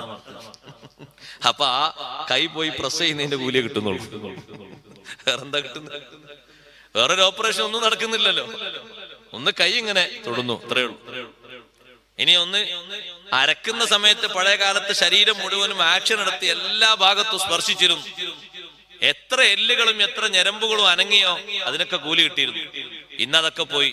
ഇന്നൊരൊറ്റ ബട്ടൺ അമർത്തലോടെ ഒരു പ്രസ്സിങ്ങിന് മാത്രമുള്ള കൂലിയുള്ളൂ. വേറൊരു ഭാഗം അനങ്ങുന്നില്ല. കൂലി കുറഞ്ഞില്ലേ? സൗകര്യങ്ങൾ കൂടിയില്ലേ? മുമ്പ് പിന്നെ ചോറൊക്കെ റെഡി അരിയൊക്കെ വന്നോ നോക്കാൻ വേണ്ടിയിട്ട് വലിയ ഒരു തള്ളക്കയിലും കുഞ്ഞിക്കയിലൊക്കെ ഉള്ള കാലം ഉണ്ടായിരുന്നു. ഇപ്പൊ എന്ത് കയ്യില് തള്ളക്കയിലൊക്കെ ഇട്ടൊന്ന് റെഡിയാക്കിയിട്ട് ഒന്നിങ്ങനെ എടുത്തിട്ട് ഇന്നിങ്ങനെ നോക്കുമായിരുന്നു ഉമ്മ. അല്ല, കുറച്ചുകൂടി വേവാകാനുണ്ട്, ഒന്ന് താഴെ വെച്ച് കുറച്ച് വെള്ളം ഒഴിച്ച് ഒന്നുകൂടി അടുപ്പിലൊന്ന് റെഡിയാക്കി പിന്നെയും കാത്തിരിക്കുമായിരുന്നു. ആ കാത്തിരിക്കുന്ന നേരം മുഴുവനും, ആ നോക്കുന്ന ഓരോ ടൈമിനും എത്ര കൂലിയായിരുന്നു. ആ ഓരോ വിറകെത്തിക്കുന്നതിന് എത്ര കൂലിയായിരുന്നു. ഇന്നവിടെ ടീം 2 പൊട്ടിക്കലുള്ളൂ, കത്തിപ്പോയി. പുകയുടെ ശല്യമല്ല, ഒന്നുമില്ല. കൂലി എത്ര കുറഞ്ഞ്? ആ ശരി, സൗകര്യം കൂടിയപ്പോ കൂലി കുറഞ്ഞ നമ്മൾ മനസ്സിലാക്കുന്നില്ല അല്ലേ? കൂലി എത്ര കുറഞ്ഞ്? ഇഷ്ടം പോലെ കുറഞ്ഞില്ലേ? മുമ്പൊക്കെ ഒരു വീട്ടിലെ 5 ആളുകളുടെ 4 ആളുകൾ ഡ്രസ്സ് അലക്കിയിട്ട് എത്ര കൂലി വാരിക്കൂട്ടിയിരുന്നു. ഡ്രസ്സുകളെല്ലാം കൊണ്ടുപോയി റെഡിയാക്കി ഇങ്ങനെ അടുത്തൊരു ബട്ടൺ അമർത്തി വേറൊരു ഭാഗത്തേക്കാക്കി വെള്ളം ഒഴിവാക്കി പിന്നെ കുറച്ചുകൂടി ഇട്ട് റെഡിയാക്കി. ആകെ ഒരു 4 മിനിറ്റ്. മുമ്പ് 2 മണിക്കൂർ വെള്ളം കോരിയെടുത്ത് അതവിടെ കല്ലിന്റെ അടുത്ത് കൊണ്ടുവന്ന് വെച്ച് ആ വെയില് ഒക്കെ സഹിച്ച് ആ ചെളിയും മറ്റുമൊക്കെ തരണം ചെയ്ത് ഓരോന്നും ക്ലീൻ ചെയ്ത് വൃത്തിയാക്കി എടുത്ത്. ഇന്ന് എത്ര പെട്ടെന്ന്, എത്ര കൂലി കുറഞ്ഞു, എത്ര അമല് കുറഞ്ഞു. സൗകര്യങ്ങൾ വർദ്ധിച്ചു വന്നപ്പോ കൂലികളൊക്കെ കുറഞ്ഞു പോയി. ഒരുപാട് സൗകര്യങ്ങളാണ്. അപ്പൊ നമ്മുടെ അമല് കുറയാൻ പാടില്ല. ആഖിറത്തിലേക്കുള്ള സമ്പാദ്യമായ അമല് കുറയാൻ പാടില്ല. എല്ലാ വീട്ടിലും കുറവുള്ളൊരു അമല്, നമ്മളെ ചെറുപ്പക്കാരും ചെറുപ്പക്കാരികളെയും ഇരുത്തിയിട്ട് നമ്മൾ നിർവഹിക്കേണ്ട പ്രധാനപ്പെട്ട അമല്, വീടുകളിലൊക്കെ കുറവുള്ളത് ഖുർആനോത്താണ്. ഖുർആനോത്ത് നന്നായി ഉമ്മമാരെ, സഹോദരങ്ങളെ, മക്കൾക്ക് പഠിപ്പിക്കണം. ഇന്ന് പഠിപ്പിക്കാനും വലിയ പ്രയാസമാണ് നേരിടുന്നത്. എന്റെ ഇന്നലെ ഖുർആൻ ഓതാതിരുന്ന് എന്നൊരു ഉസ്താദ് ഗൗരവത്തോട് ചോദിച്ചാല് കേസായി. പിന്നെ എങ്ങനെ അത് പഠിപ്പിക്കാം, അതറിയണില്ല. അങ്ങനെ ചോദിച്ചിട്ടുള്ളൂ, എന്തേ ഖുർആൻ ഇന്നലെ ഓതാതിരുന്നത്? അപ്പൊ കുട്ടി പോയിട്ട് ഉസ്താദ് എന്നെ ഭീഷണിപ്പെടുത്തി അവിടെ റെക്കോർഡ് ചെയ്തത്. അവിടെ എല്ലാ മദ്രസയിലും ഇപ്പൊ റെക്കോർഡിംഗ് സിസ്റ്റം ഉണ്ടല്ലോ. ഒന്ന് പരിശോധിച്ചു നോക്കുമ്പോ എന്താണുള്ളത്? എന്തേ ഇന്നലെ ഖുർആൻ ഓതാതിരുന്നു? ഒറ്റ ചോദ്യം. അപ്പൊ പിന്നെന്താണ്? ഒന്നും ചോദിക്കണ്ട. മുസാഫ് തുറക്കിയ മക്കളെ തുറന്നു ബിസ്മില്ലാഹിർ റഹ്മാനിർ റഹീം. അപ്പൊ എല്ലാവരും ബിസ്മില്ലാഹ് പറയും. ആരും ഓതാത്തവരോട് ചോദ്യമില്ല, പഠിച്ചവരോട് പഠിച്ചാത്തവരൊന്നും ചോദ്യമില്ല. എത്ര കണക്കിന് കുറവുണ്ട്. ആ കുറവ് നമ്മൾ പരിഹരിക്കണം വീടുകളിൽ വെച്ച് എന്നാ ഞാൻ പറഞ്ഞു. നമ്മളവിടെ ഇരുന്നിട്ട് അവരെ ഓത്ത് ശ്രദ്ധിച്ചുകൊണ്ട് റെഡിയാക്കണം. സമയം കാണണം, സൗകര്യങ്ങൾ കാണണം, പഠിപ്പിക്കണം നന്നായി. അതൊരു ക്ഷമയാണ്. കുട്ടികളെ ഓത്ത് ക്ലിയർ ആക്കുന്നുണ്ടോ റെഡിയാക്കുന്നുണ്ടോ നോക്കിയിരിക്കാനും ക്ഷമ വേണം. അതൊക്കെ അവർ പഠിച്ചോട്ടെ, എഴുതിക്കോട്ടെ എന്ന് വിട്ടുപോകാൻ പാടില്ല. ഒത്തിരിപ്പ് നടത്തിയിട്ട് അവിടെ ഇരുത്തിയിട്ട് അവരെ ഓത്ത് കേൾക്കണം, എഴുത്ത് കാണണം, വായിക്കുന്നത് നോക്കണം, ഉത്തരം പറയുന്നത് ഏതെന്നൊക്കെ ശ്രദ്ധിക്കണം. ഇൽമ അവർക്ക് കുറയാൻ പാടില്ല. മെനക്കെട്ടുകൊണ്ട് അവർക്ക് ഇൽമ പഠിപ്പിക്കണം. നമ്മുടെ മക്കളെ നമ്മൾ ആ രൂപത്തിലാക്കണം, നന്നായി പഠനമുള്ളവരാക്കണം. അപ്പൊ പ്രതിസന്ധികൾ തരണം ചെയ്യാനുള്ള ക്ഷമ, അസ്വബ്റു അലൽ ബലാ വേണം. ഏറ്റവും കൂടുതൽ പ്രതിസന്ധികൾ തരണം ചെയ്യാനുള്ള ക്ഷമ 13 വർഷക്കാലം സയ്യിദുനാ റസൂലുള്ളാഹി സ്വല്ലല്ലാഹു അലൈഹി വസല്ലമ തങ്ങളും സ്വഹാബത്തും ക്ഷമിച്ചു. ക്ഷമയുടെ പകരമായി അല്ലാഹു വലിയ സന്തോഷം കൊടുത്തു. എത്രയാണ് അവർ ക്ഷമിച്ചത്? ദ്വാരക്കാൻ പറഞ്ഞ നേരത്തൊക്കെ നബി സല്ലല്ലാഹു അലൈഹി വസല്ലം ക്ഷമയുടെ ആയത്ത് ഓതി കൊടുത്തു. പൂർവീകരുടെ കഥകൾ പറഞ്ഞു കൊടുത്തു. നിങ്ങളെ മുൻഗാമികൾ ഓരോരുത്തരെയും ഈമാനിന്റെ പേരിൽ മൂർദാവ് മുതൽ താഴെ തലം വരെ വാള് വെച്ചിട്ട് 2 ഭാഗങ്ങളിലായി ഇങ്ങനെ കീറി നിന്നിട്ടും കെട്ടിയിട്ടിട്ട് ഒരിറ്റ് വെള്ളം പോലും കൊടുക്കാതിരുന്നിട്ടും അവരൊന്നും വിശ്വാസം വിട്ടുപോയിട്ടില്ല, ദീന് വിട്ടുപോയിട്ടില്ല. ക്ഷമിക്കൂ സ്വഹാബാ. എന്നും ഞാൻ ജോലിക്ക് പോകുമ്പോ എന്റെ യജമാനൻ നല്ലവണ്ണം പഠിപ്പിച്ച ഒരു ഇരുമ്പെടുത്ത് എന്റെ തലയിൽ വെച്ച് തലയിൽ നിന്ന് പുകച്ചുരുളുകൾ ഇങ്ങനെ ഉയർന്നു വന്ന് ഞാനങ്ങനെ ബോധം കെട്ടി വീഴുമ്പോ മരിച്ചു എന്ന് കരുതിയിട്ട് തിരിച്ചു പോകും. മുശ്രിക്കായ ആസിബിന് വായിൽ എങ്ങനെ ചെയ്യുമെന്ന് ഖബ്ബാബ് ഇബ്നുൽ അറത്ത് റളിയല്ലാഹു അൻഹു പറയുമ്പോ ഖബ്ബാബ് തങ്ങൾക്ക് ശമനം കിട്ടാൻ, ശിഫ കിട്ടാനും മോചനം കിട്ടാനും ദ്വാർക്കുന്നു, ക്ഷമിക്കാൻ പറയുന്നു. അവര് പാലിച്ച ക്ഷമ ചെറിയ ക്ഷമയല്ല. നമ്മൾ ഇന്ന് സുഖത്തിലാണ്. ഈ സുഖം ഉപയോഗിച്ചിട്ട് കഠിനാധ്വാനം ചെയ്യണം അല്ലാഹുവിന്റെ ദീനിന് വേണ്ടി. അക്ഷീണം യത്നിക്കണം, പ്രവർത്തിക്കണം. മീറ്റിങ്ങുകൾ വിളിച്ചാലും സംഗമങ്ങൾ വിളിച്ചാലും നമ്മൾ പോകണം. എന്നിട്ട് സഹകരിച്ചു കൊടുക്കണം. സ്വന്തം കൊണ്ട് കഴിയുന്ന എല്ലാ അമലുകളും ദീനിന് വേണ്ടി നമ്മൾ ചെയ്തു കൊടുക്കണം. സപ്പോർട്ടിങ് നമ്മുടെ ഭാഗത്തുനിന്ന് വേണം. ഞാൻ അതിനൊന്നുമില്ല, ഞാൻ അതിലേക്കൊന്നുമില്ല, ഞാൻ അതിന്റെ ആളല്ല, ഇതിന്റെ ആളല്ല, ഏതിന്റെ ആളല്ല എന്ന് പറഞ്ഞ് മാറി നിൽക്കരുത്. അള്ളാഹുവിന്റെ ദീനിന് വേണ്ടി കഠിനാധ്വാനം ചെയ്ത് പ്രവർത്തിക്കണം. മുൻഗാമികൾ സഹിച്ച ത്യാഗങ്ങളൊന്നും നമുക്കിന്നില്ല. അതുകൊണ്ട് പ്രവർത്തിക്കാൻ എളുപ്പമാണ്. നല്ലോണം പ്രവർത്തനം വേണം, നല്ലോണം അമല് വേണം. മൂന്നാമത്തെ ഒരു ക്ഷമയുണ്ട്. വസ്സബ്റു അലാ തർക്കിൽ മുസ്തഹയാത്ത്. ക്ഷമയിൽ ഏറ്റവും വലിയ ക്ഷമയതാണ് താല്പര്യങ്ങൾ ഒരുപാട് വരും. പക്ഷേ ആ താല്പര്യങ്ങളൊന്നും ദീൻ അനുവദിച്ചതല്ല. ക്ഷമിച്ചു നിന്നോളണം, ക്ഷമിച്ചു നിന്നോളണം. മറ്റുള്ളവരൊക്കെ ഉപയോഗിക്കുന്നത് കാണുമ്പോ നമ്മൾ ഉപയോഗിക്കരുത്.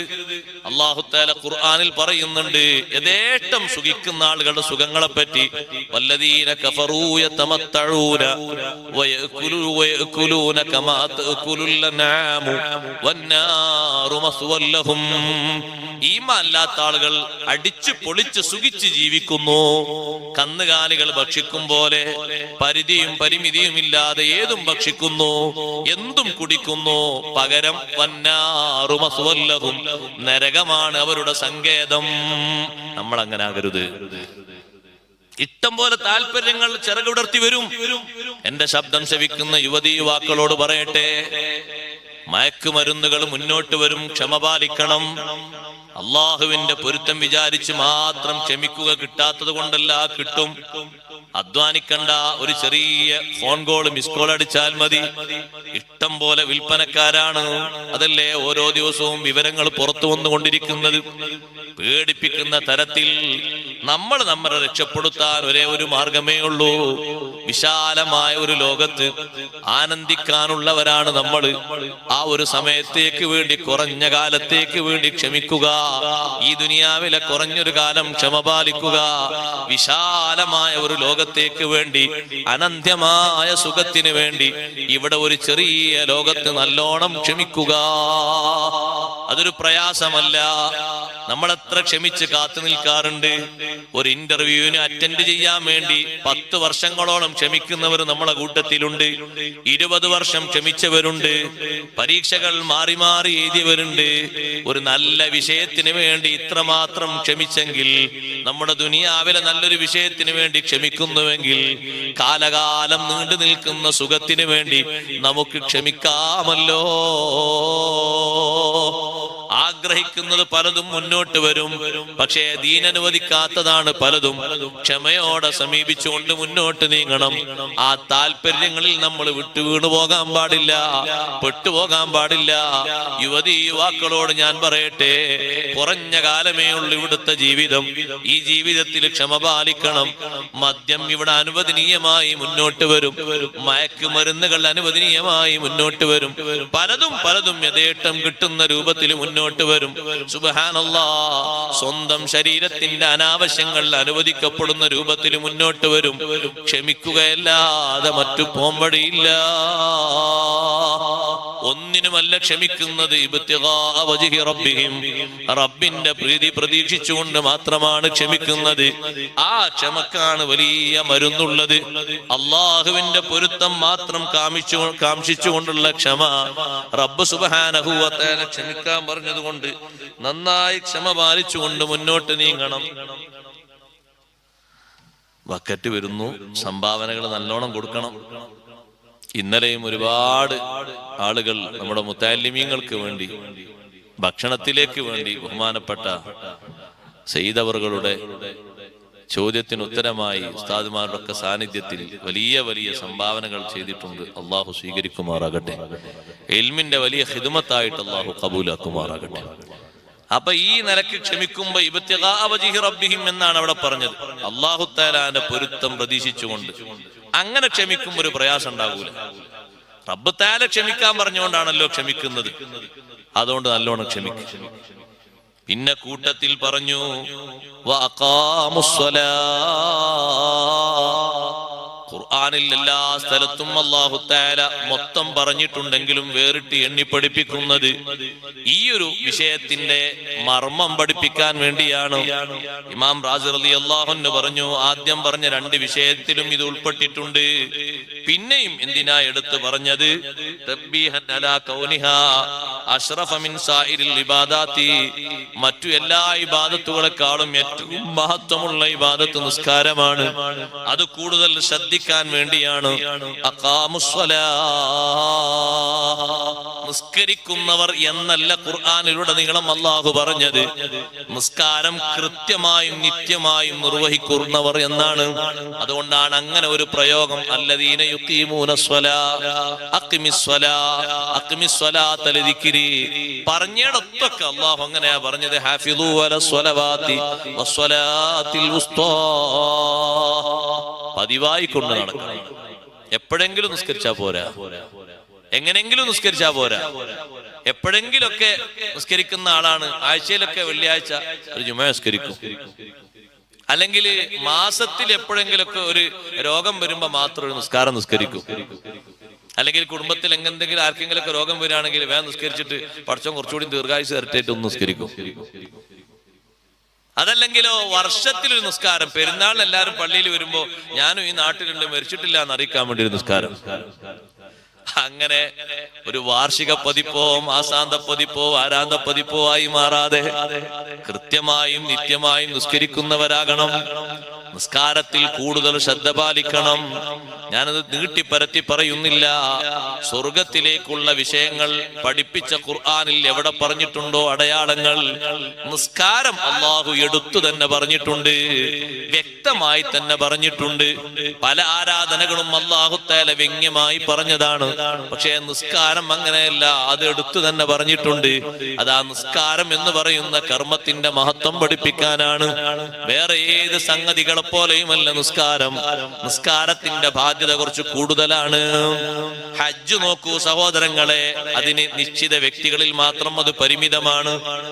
സക്കാത്തും അങ്ങനെ തന്നെയാണ്, സമൂഹത്തിൽ നിർണയിക്കപ്പെട്ട ചില ആളുകളിൽ മാത്രം ഒതുങ്ങുന്നതാണ്. നോമ്പിനും അങ്ങനെയാണ്, കഴിവുള്ളവർക്ക് മാത്രമാണ് അത് ബാധ്യത. ശാരീരികമായി നല്ല കഴിവ് വേണം. നോമ്പ് നല്ലോണം ക്ഷമയും ദാഹവും ക്ഷമിച്ചുകൊണ്ട് രാവിലെ മുതൽ വൈകുന്നേരം വരെ പിടിച്ചു നിൽക്കാൻ കഴിയണം. ആരോഗ്യം അതിനനുവദിക്കുന്നില്ലെങ്കിൽ നോമ്പ് നോൽക്കാൻ പാടില്ല, ശരീരത്തെ ബുദ്ധിമുട്ടിക്കാൻ പാടില്ല. പകരം അയാള് മുദ്ദു കൊടുക്കണം, അതാണ് അതിനുള്ള ഫിദിയ. അതേ സമയത്ത് നിസ്കാരം അങ്ങനെയല്ല. ബുദ്ധി ശേഷിക്കുന്ന കാലത്തോളം നിസ്കരിക്കണം. ആരോഗ്യം കുറഞ്ഞാലോ നിസ്കാരം വേണം, കിടപ്പിലായാലോ നിസ്കാരം വേണം. എഴുന്നേൽക്കാൻ പറ്റുന്നില്ല, സംസാരിക്കുന്നുണ്ട്, കിടന്നിട്ടാണ് ഭക്ഷണം കഴിക്കുന്നത്, എഴുന്നേൽക്കാൻ പറ്റാത്ത അവസ്ഥയിലാണ്, നിസ്കാരം വേണോ? നിസ്കാരം വേണം. രണ്ട് കൈയിനും രണ്ട് കാലിനും പരിക്ക് പറ്റിയിട്ട് കെട്ടി ഭദ്രമാക്കി അനങ്ങാൻ പാടില്ല എന്ന് പറഞ്ഞിട്ടും കിടക്കുകയാണ്. നിസ്കാരം വേണോ? നിസ്കാരം വേണം. മറ്റൊരുപാട് കർമ്മങ്ങൾ ഒഴിവാകുന്നിടത്തും നിസ്കാരം ഒഴിവാകുന്നില്ല. ബുദ്ധി നിലനിൽക്കുന്ന കാലത്തോളം ആ സംഗതി അത്രയും അല്ലാഹു ബാധ്യതയാക്കി വെച്ചു. ചിലപ്പോൾ ചിലർക്ക് ജീവിതത്തിൽ ഹജ്ജിന് പോകാനുള്ള ബാധ്യത തന്നെ കിട്ടൂല, ഫർള് മാറൂല. ചിലർക്ക് സക്കാത്തിന്റെ നിർബന്ധം വന്നു ചേരൂല, ചിലർക്ക് നോമ്പിന്റെ നിർബന്ധം തീരെ വന്നു ചേരൂല. ഇതൊന്നും വന്നു ചേരാത്തവർക്കും നിസ്കാരത്തിന്റെ നിർബന്ധം വന്നു ചേരുന്നുണ്ട്.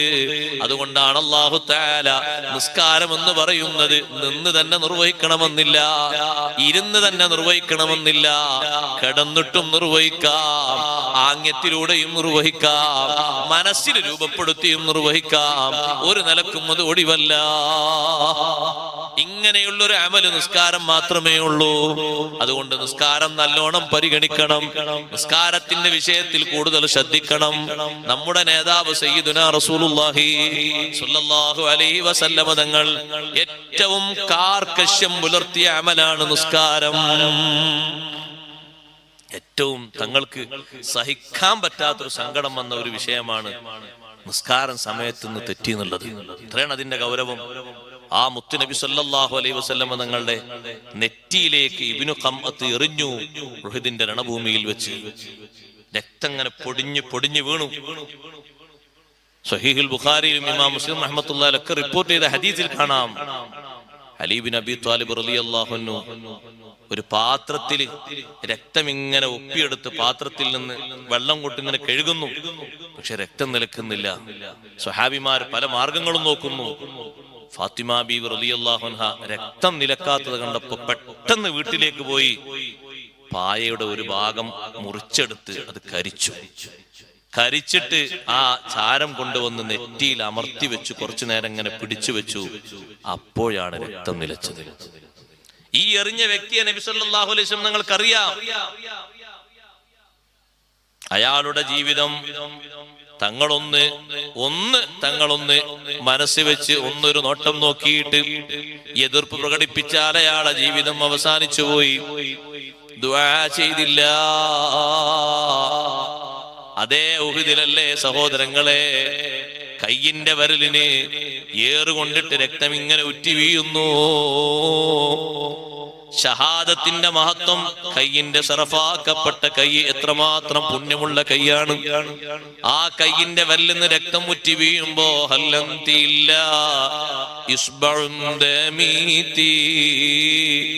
വഫീ സബീലില്ലാഹി മാ ലഖീതി. അള്ളാഹുവിന്റെ മാർഗത്തിലല്ലേ നീ ഇത് അനുഭവിച്ചത്, സാരമാക്കണ്ട, വിഷയമാക്കണ്ട, പ്രശ്നമാക്കണ്ട എന്ന് സ്വന്തം വിരലിനോട് എറിഞ്ഞ ആൾക്ക് എതിരെ ദുആ ചെയ്തോ? കുട്ടികളെ കൊണ്ട് എറിയിപ്പിച്ചില്ലേ കുടുംബക്കാര് സഖീഫിൽ വെച്ച്, ത്വായിഫിൽ വെച്ച് ഇരുന്ന് തങ്ങൾ മുന്തിരിവള്ളിയുടെ ചോട്ടിൽ പോയി ഇരുന്നില്ലേ? ബഹുമാനപ്പെട്ട സെയ്ദ് ബിൻ ഹാരിസ് റളിയല്ലാഹു അൻഹുവിന്റെ തലക്ക് ഏറുകൊണ്ട് തലയുടെ ഒരു ഭാഗം പൊട്ടിപ്പോയില്ലേ? മക്കയിലേക്ക് സെയ്ദ് ബിൻ ഹാരിസ് റളിയല്ലാഹു അൻഹു പറഞ്ഞേച്ച് കുറച്ചു നേരം തങ്ങൾ ആ തോട്ടത്തിൽ വിശ്രമിച്ചു. പകരം കൊടുക്കാൻ വേണ്ടി ജിബ്രീൽ അലൈഹിസ്സലാം പർവ്വതങ്ങളുടെ ചുമതലയുള്ള മലക്കുകളുമായി വന്നിട്ടും വേണ്ടാന്നല്ലേ റഹ്മത്തുൽ ലിൽ ആലമീൻ ഹബീബ് സല്ലല്ലാഹു അലൈഹി വസല്ലം പറഞ്ഞത്? സിഹ്ർ ചെയ്തില്ലേ ലബീദ്? 6 മാസക്കാലം തങ്ങൾ ആ സിഹ്ർ ഏറ്റുപോയില്ലേ? പിന്നെ ആ സിഹ്റിൽ നിന്ന് അല്ലാഹു തആല തങ്ങൾക്ക് മുക്തി നൽകി, മോചനം നൽകി. ആ ലബീദിന് തിരിച്ചടി കൊടുക്കാൻ പറഞ്ഞപ്പോ വേണ്ടാന്നല്ലേ പറഞ്ഞത്? ലബീദിനെ ഒന്നും ചെയ്യണ്ടെന്നല്ലേ പറഞ്ഞത്? ഒന്നെതിരെ ദുആ ചെയ്തോ? ഇല്ല. വിഷമൂട്ടിയ ഭക്ഷണം ഖൈബറിൽ വെച്ച് ജൂതന്മാരുടെ നിർബന്ധത്തിന് വഴങ്ങിയിട്ട് ഒരു സഹോദരി മാംസത്തിൽ വിഷം ചേർത്ത് തങ്ങളെ മുന്നിൽ കൊണ്ടുവന്ന് വെച്ചു കൊടുത്തില്ലേ? തങ്ങളെ ഒന്ന് നശിപ്പിക്കാനുള്ള ഗൂഢപദ്ധതിയല്ലേ ജൂതന്മാര് ആസൂത്രണം ചെയ്തത്? എന്തെല്ലാം അവർ ചെയ്തിട്ടുണ്ട്. ഒന്നിനും എതിരെ ദ്വാർക്കാത്ത മുത്തുനബി സല്ലല്ലാഹു അലൈഹി വസല്ലം ഖന്തഖിൽ വെച്ച് അസ്ർ നിസ്കാരത്തിന്റെ സമയം നീങ്ങിയപ്പോൾ, നിസ്കാരത്തിന്റെ സമയം തെറ്റിയത് സഹിക്കാനൊത്തില്ല. അവിടെന്നാണ് തങ്ങൾ ദുആ ചെയ്തത്, മല അല്ലാഹു ബുയൂതഹും വഖുബൂറഹും നാറാ ശഗലൂനാ അനിസ്സലാത്തിൽ വുസ്താ. ഇത്രമാത്രം ശരീരത്തിന് പരിക്കേൽപ്പിച്ചിട്ടും ദുആ ചെയ്യാത്ത മുത്തുനബി സല്ലല്ലാഹു അലൈഹി വസല്ലം എത്ര പരിക്കുകളെയും ക്ഷമിച്ച് തരണം ചെയ്ത നബി സല്ലല്ലാഹു അലൈഹി വസല്ലം ഒരൊറ്റ വക്ത് നിസ്കാരം സമയത്തിൽ നിന്നങ്ങ് നീങ്ങിയപ്പോ അല്ലാഹു സൂര്യനെ മടക്കി കൊടുത്തിട്ടുണ്ട് തങ്ങൾക്ക് നിസ്കരിക്കാനുള്ള സന്തോഷത്തിന്. അലി ഇബ്നു അബീ ത്വാലിബ് തങ്ങൾക്ക് വേണ്ടി ചോദിച്ചിട്ടും സൂര്യനെ മടക്കി കൊടുത്ത സംഭവങ്ങളുണ്ട്. നിസ്കാരം സമയത്തിൽ നിന്നങ്ങ് തെന്നി മാറിയപ്പോ സഹിക്കാൻ പറ്റിയില്ല. അതിനു മാത്രം നിസ്കാരത്തിന്റെ ബഹുമാനം നമ്മളെ പഠിപ്പിച്ചിട്ടുണ്ട്. അല്ലാഹു അവരുടെ ഭവനങ്ങളും അവരുടെ കുടിമാടങ്ങളും അഗ്നി കൊണ്ട് നിറക്കട്ടെ. ശഗലൂന അനിസ്വലാത്തിൽ വുസ്താ. അസ്ർ നിസ്കാരത്തിൽ നിന്ന് നമ്മുടെ ശ്രദ്ധ അവർ മാറ്റിക്കളഞ്ഞല്ലോ. ജൂതന്മാരാ കൂട്ടത്തിലുണ്ട്, മുശ്രിക്കുകളും ഉണ്ട്. അല്ലാഹു സുബ്ഹാനഹു വ തആല വലിയ കാറ്റടിച്ചിട്ട് പേടിപ്പിച്ചിട്ട് അവരെ പറത്തിക്കളഞ്ഞല്ലോ. തന്ത്രങ്ങൾ മുഴുവനും അല്ലാഹു തകർത്ത് തരിപ്പണമാക്കിയല്ലോ. ഞാൻ പറഞ്ഞു വന്നത് നിസ്കാരത്തിന്റെ വിഷയം നല്ലോണം കാർക്കശബോധത്തോടത് പാലിക്കണം. കുട്ടികളെയും ആ വിഷയത്തിൽ നമ്മുടെ സമൂഹത്തിലെ ഓരോരുത്തരെയും നല്ല ശ്രദ്ധ വരുത്തണം.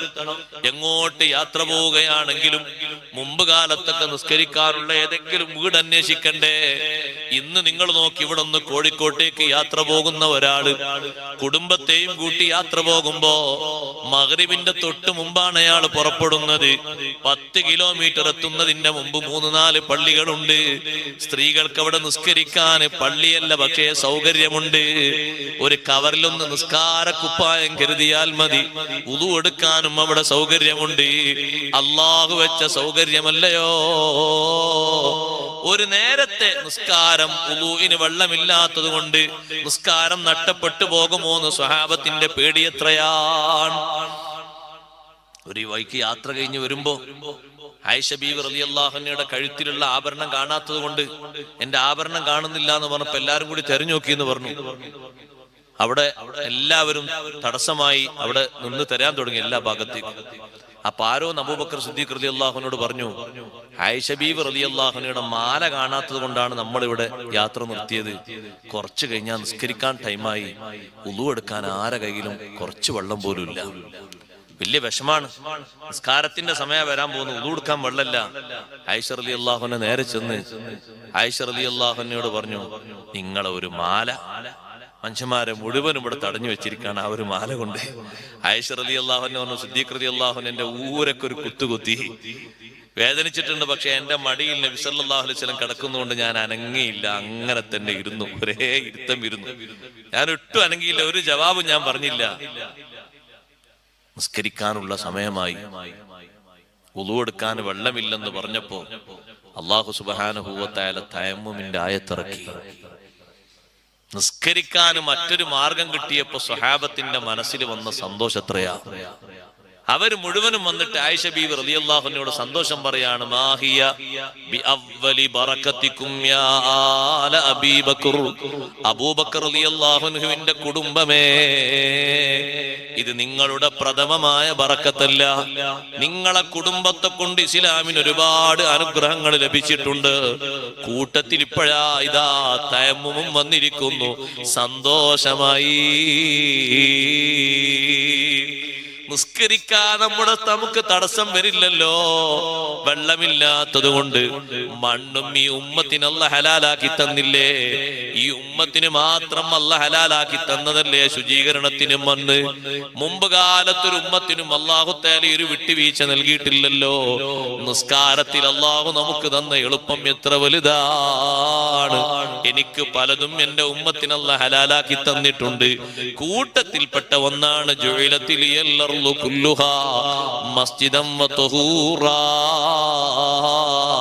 ഭൂമിയിൽ എവിടെയുള്ള ശുദ്ധിയുള്ള മണ്ണെടുത്തും ഉപയോഗിച്ച് തയമ്മും ചെയ്ത് നിസ്കരിക്കാം. വെള്ളം തന്നെ വേണമെന്നില്ല. വെള്ളം കിട്ടാത്തിടത്ത് പ്രയാസം വരില്ല. ഇത്ര പോലും നിസ്കാരത്തിന് അല്ലാഹു തആല വിശാലമായ സൗകര്യം തന്നെങ്കിൽ അത് ആ അമലിന്റെ ശ്രദ്ധ നല്ലോണം ഉണ്ടാകാൻ വേണ്ടിയാണ്. അതുകൊണ്ട് കൃത്യമായും നിത്യമായും നിസ്കരിക്കുന്നവരാകണം. അതൊരു പ്രത്യേകം എണ്ണി പറഞ്ഞ അടയാളമാണ്. വഅൻഫഖൂ മിമ്മാ റസഖ്നാഹും സിർറൻ വഅലാനിയാ,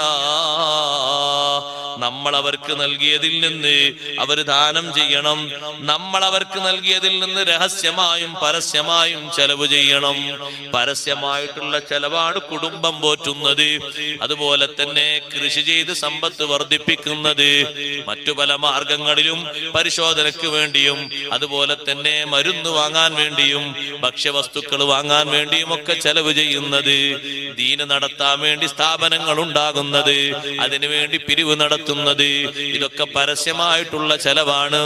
രഹസ്യമായും ആരാരും നോക്കാനില്ലാത്ത ആളുകളെ നോക്കിയിട്ട് അവരെ സംരക്ഷിക്കണം.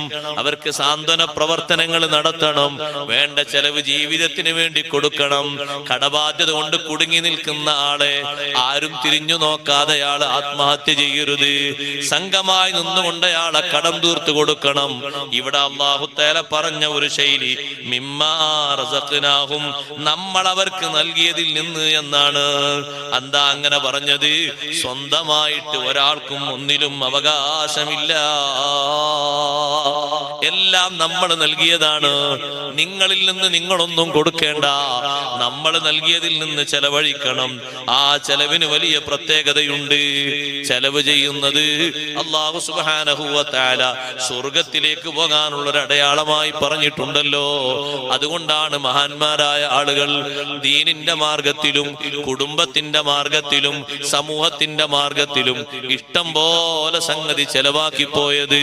അള്ളാഹുവിന്റെ ദീനിന്റെ മാർഗത്തിൽ വലിയ ഒരു ഭൂമിയല്ലേ ഉമർ ബിൻ ഖത്താബ് റളിയല്ലാഹു അൻഹു വഖഫ് ചെയ്തത്. വലിയൊരു ഭൂമി, നല്ല വരുമാനം കിട്ടുന്ന ഭൂമിയാണ് ഖൈബറിൽ വഖഫ് ചെയ്തത്. എത്ര ആളുകളാണ് പഴയ കാലത്ത് അങ്ങനെ ചെലവ് ചെയ്തത്. ഇപ്പോഴും ചെലവ് ചെയ്തുകൊണ്ടിരിക്കുന്നു അള്ളാഹുവിന്റെ ദീനിന്റെ ഖിദ്മത്തിന് വേണ്ടി. ചെറിയ ചെലവും വലിയ ചെലവൊക്കെ ചെയ്തുകൊണ്ടിരിക്കുന്നു. കുടുംബത്തെ നോക്കാനും നല്ല ചെലവ് ചെയ്യണം. സമൂഹത്തിലെ പാവങ്ങളെയും പരിഗണിക്കണം. അതിൽ വലിയ മഹത്വമുണ്ട്. റബ്ബ് സുബ്ഹാനഹു വ തആല നമുക്ക് സ്വന്തമായി ഒന്നും നൽകിയിട്ടില്ല. നൽകിയതിൽ മുഴുവനും അല്ലാഹു നമ്മളെ സൂക്ഷിപ്പുകാരാക്കിയതാണ്. നമ്മൾ അവർക്ക് കൊടുത്തതിൽ നിന്ന് അവർ ചെലവഴിക്കണം എന്ന് പറഞ്ഞാൽ അതിന്റെ അർത്ഥം നമ്മളെടുത്ത് തന്നത് സ്വന്തമായിട്ട് ഉടമപ്പെടുത്താനല്ല, നമ്മൾ അതിന്റെ പരിരക്ഷകരും അതിന്റെ സൂക്ഷിപ്പുകാരും അത് നമ്മളെ ഏൽപ്പിക്കപ്പെട്ട ആളുകളുമാണ്. അതുകൊണ്ടാണ് ഇഷ്ടംപോലെ സ്വത്തുള്ള മഹാനായിരുന്നു ഖലീലുല്ലാഹി ഇബ്രാഹിം അലൈഹിസ്സലാം. ഇഷ്ടംപോലെ സ്വത്തുണ്ടാകുന്ന ഒരു കുഴപ്പമൊന്നുമില്ല, നല്ല തന്നെയാണ്, നല്ല മാർഗത്തിലാണെങ്കിൽ. ഒട്ടകങ്ങളുണ്ട്, പശുക്കളുണ്ട്, ആടുകളുണ്ട്, ഇഷ്ടം പോലെ. ഇബ്രാഹിം നബി അലൈഹിസ്സലാമിനോട് ഒരു ദിവസം ജിബ്രീൽ അലൈഹിസ്സലാം ഒരു മനുഷ്യരൂപത്തിൽ വന്ന് ഒരു ചെറിയ പരിശോധനയ്ക്ക് വേണ്ടി വന്ന് അല്ലാഹു തആലയോട് ചോദിച്ചു, അല്ലാഹുവേ, ഭാര്യയും സന്താനങ്ങളും സ്വത്തൊക്കെ ഉള്ള ഒരാള് എങ്ങനെ നിന്റെ ഖലീലാകാം? നിന്റെ ഖലീല് സദാസമയത്തും നിന്റെ ദിക്റിലായിരിക്കണം. നിന്റെ ദിക്ർ, നിന്റെ സ്മരണയല്ലാതെ വേറൊന്നും ഉണ്ടാകാൻ പാടില്ല.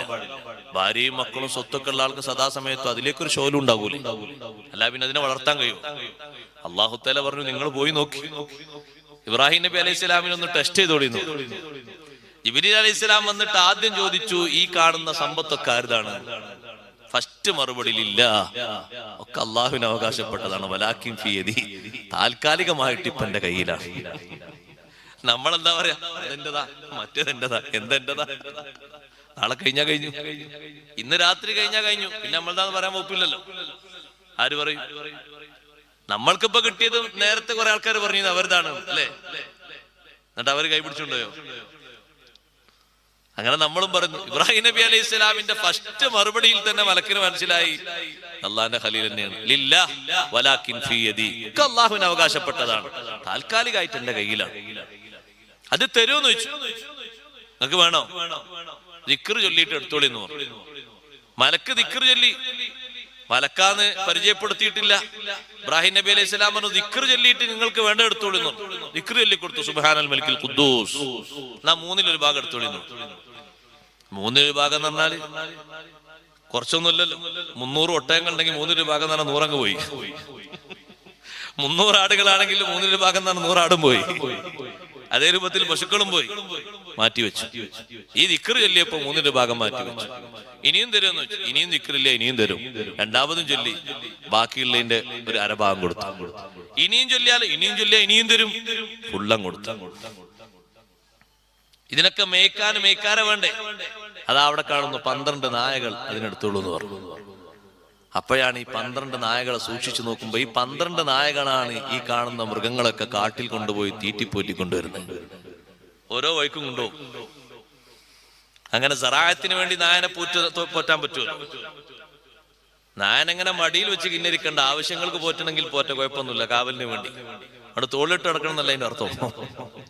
കാവലിന് വേണ്ടി പോറ്റണമെങ്കിൽ പോറ്റാം, അതിന് തകരാറൊന്നുമില്ല.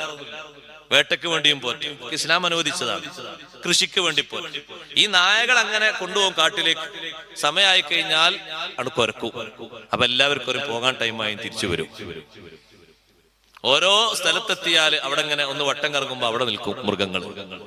12 നായകളെ സൂക്ഷിച്ചു നോക്കുമ്പോ കണ്ടൊരു കാഴ്ച എന്താണെന്നറിയോ? ആ 12 നായകളുടെ കഴുത്തിലും സ്വർണത്തിന്റെ ചെയിനുണ്ട്. എങ്ങനെയുണ്ട് ദുനിയാവിന്റെ വില? സ്വർണത്തിന്റെ ചെയിന് ഈ 12 നായകളുടെയും കഴുത്തിൽ അണിയിപ്പിച്ചിട്ടുണ്ട്. കൊണ്ടേക്കോളി, നായനി കൊണ്ടേക്കോളി. ഇനിയും തരും. ഇനി നിങ്ങൾ ദിക്ർ ചൊല്ലിയാൽ ഞാൻ നിങ്ങളെ ഖാദിമായി വരും, നിങ്ങളെ അടിമയായി നിങ്ങൾക്ക് സേവനം ചെയ്ത് ഞാൻ വരും. 4ാമത്തെ പ്രാവശ്യം ദിക്ർ ചൊല്ലിയില്ല. എന്നിട്ട് പറഞ്ഞു, ഞാൻ മലക്കാണ്, അതുകൊണ്ട് നിങ്ങളെ ഒന്ന് പരിശോധിക്കാൻ വേണ്ടി വന്നതാണ്. ഇതൊക്കെ ഞാൻ എന്ത് ചെയ്യാം? അങ്ങനെ ഞാൻ അല്ലാഹു തആലാന്റെ ഖലീലാണ്, കൊടുത്തോ ഒന്നും തിരിച്ചെടുക്കൂല, കൊണ്ടുപോയേ പറ്റൂ. മലക്കായാലും വേണ്ടിയില്ല, ആരായാലും വേണ്ടിയില്ല. ഞാൻ അല്ലാഹുവിന്റെ ഖലീലാണ്, നിങ്ങൾക്ക് തന്നത് മുഴുവനും നിങ്ങൾ കൊണ്ടുപോയേ പറ്റൂ, ഒന്നും തിരിച്ചെടുക്കൂല. അല്ലാഹു തആല ചോദിച്ചു ജിബ്രീലിനോട്, എങ്ങനെയുണ്ട് എന്റെ ഖലീൽ?